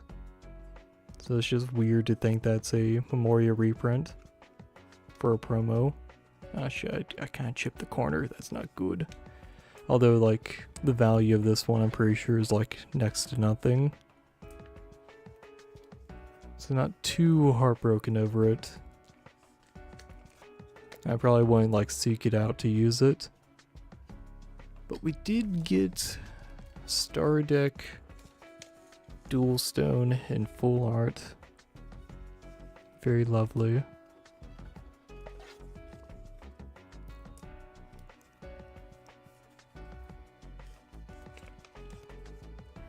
I'm definitely happy to see another full art on Aractia's Memoria. Great card. I don't even know how many playsets of this card I have. I have a decent chunk in full art. Alright, so that's all the magic stones there.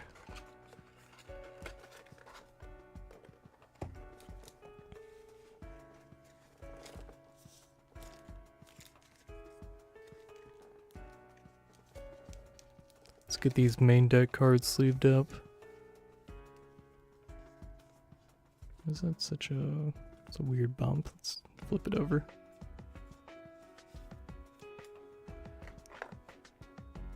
Regalia break, depending on how the meta shapes up, because we do have tanks that are Regalia now, that might actually see a little bit of play. It's only a rare, but I mean, like, yeah, I'll fucking sleeve it up. If I'm gonna potentially use it, I'd like it to be in good condition.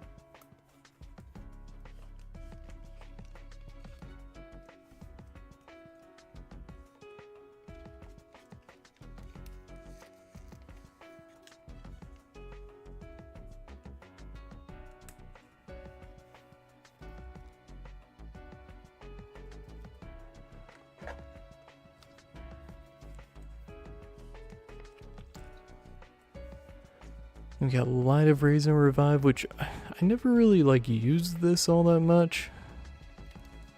It's still a really good card. So we're just gonna go ahead and sleeve it up. In case I do decide to use it again someday.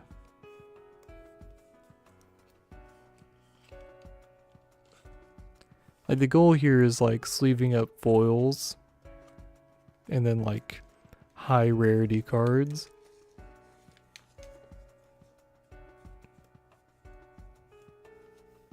I guess if like something like, you know, is super playable and I see it pop up and it wasn't foil, it just kind of snuck through, still probably sleeve it up, yeah.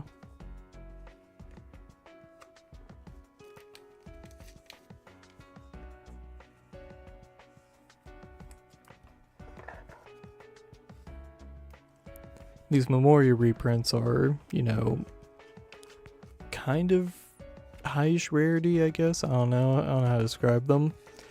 Getting a place of them it's very difficult. Ah shit, I just chipped a corner. GG Rustin. Oh yeah, chipped off. Okay, well, cool. I was just talking about how like rare it is to get a place of every card for this in Memoria printing. So GG on that. Damaging the card.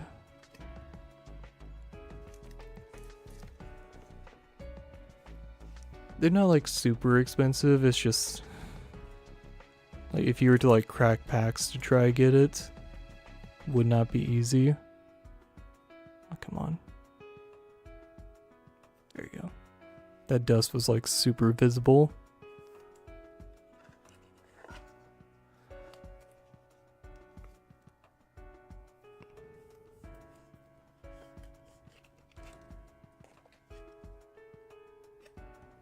I know this card is dirt cheap, but it's a Memoria reprint. Therefore a harder to get card. But the actual promo for this is like, yeah, very cheap. Really cool looking artwork, but yeah.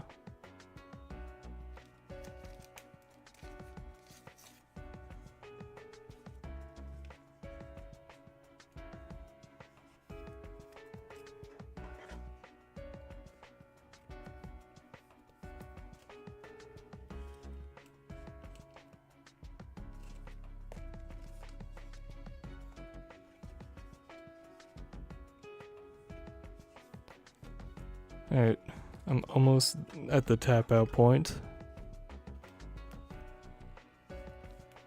But I think we've done a good job making things easier for future Rustin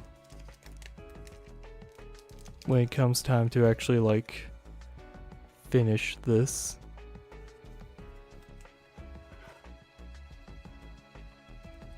Fucking hell.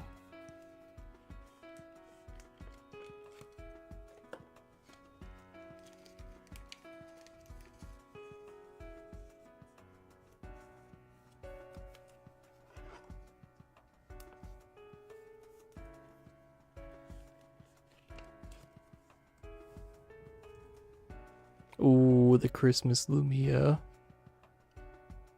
Such a cute promo. I also have a playmat with this promo artwork. It's very cute. Very cute.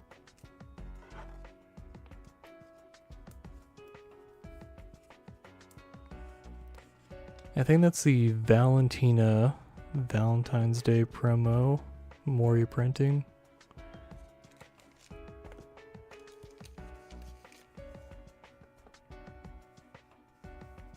It's cool.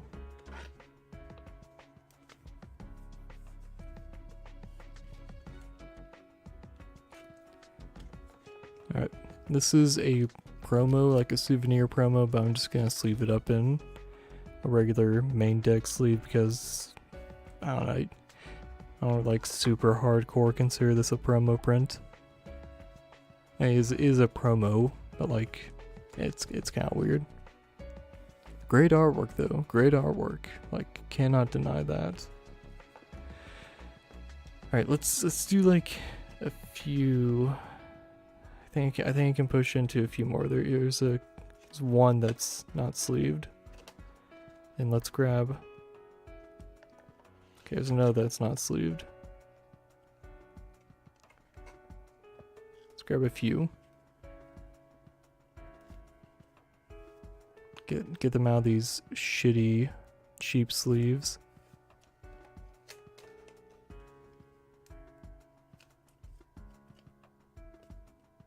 I think this will be it. I think after this, I will not have the strength to go on with this. We will save the rest for a future stream. Okay, what are we working with? Ooh, some really old cards.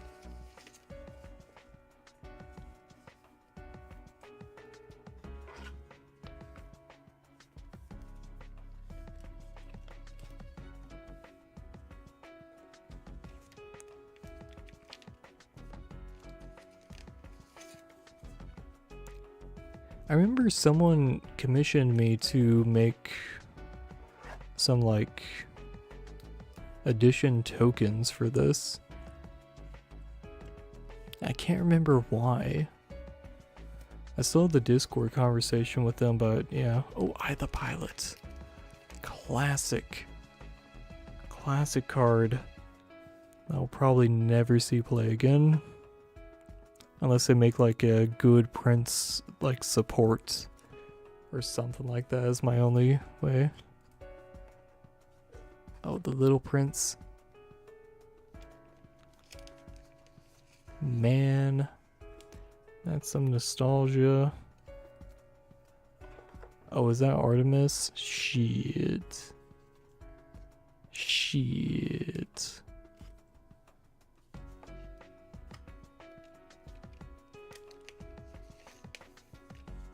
Stamped and everything, even though I don't like the stamps.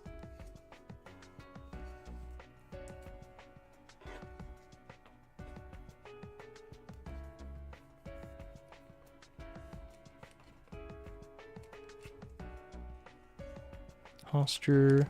Oh, there's a classic Thunder right there. Shit. If that's the last card, I think we end it there.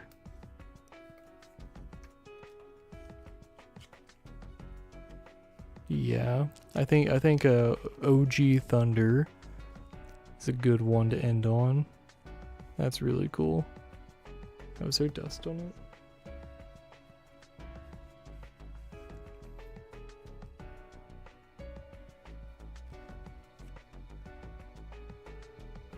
Yep, there's a little speck of dust. Okay.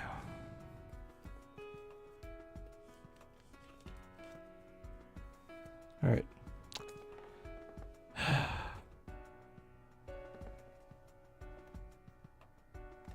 Do we end it here?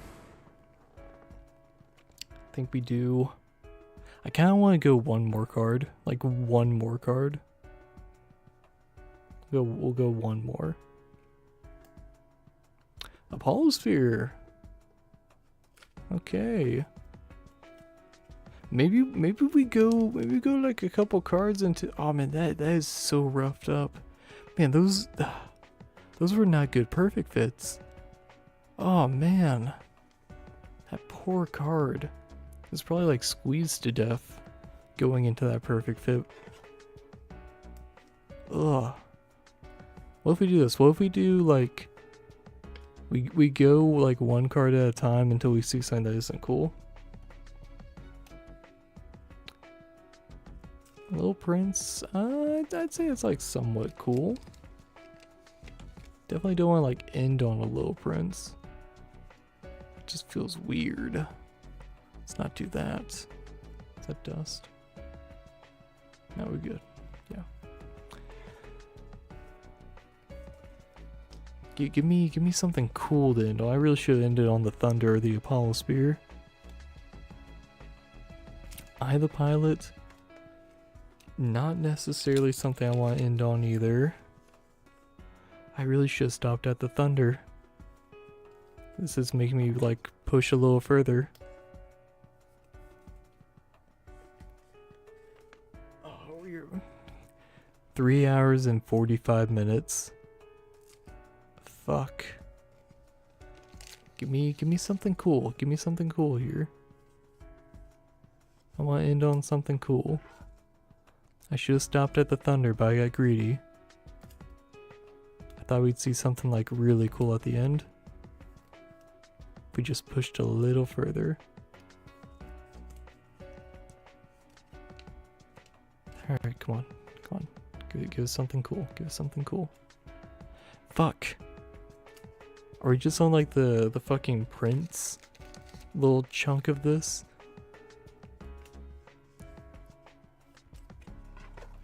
Said they were neat cards. That didn't mean I want to like see them a bunch.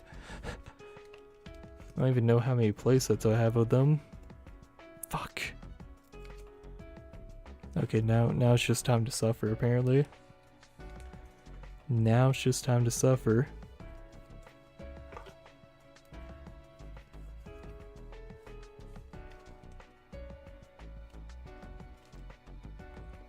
Okay.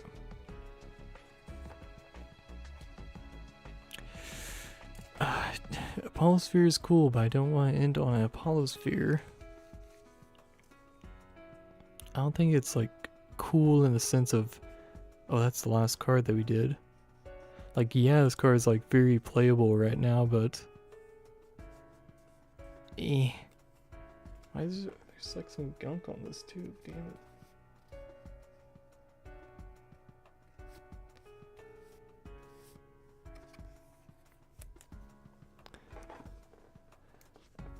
I would say this card has seen some love, but definitely some rough love if that's the case. Alright, come on. MOA card, really? That is not a cool one to end on. Okay, well there are some cool MOA cards that I wouldn't mind ending on. That's not one. The Purple Mist, no. Fucking Little Prince, really? Fuck off. Fuck off.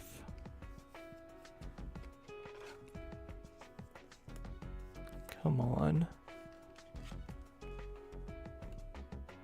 Apollo Break, really? Fuck. Water, light, water, light. Give me something cool. Give me like a Stoning to Death. Or another Thunder. Or Split Heaven and Earth, that could be cool. You know what, Priscia? I will end on a stamped Priscia. That is completely fine with me. I don't like stamped cards, but a full art Priscia, that is cool. That is a great way to end it. Hell yeah. Okay. Alright, so this is the end of part 4. We will have a 5th part at some point in the nearish future, and that will finish off these remaining cards here. Yeah. Hopefully it's a fun time. Yeah. I know it's gonna be a strip. I know it's gonna be a trip down memory lane, hits of nostalgia. And I'm looking forward to it, but I need to do it on a day that my brain is not just mush. So we will figure that out when the time comes. Alright. Have a good night. Thanks for watching. See you in the next one.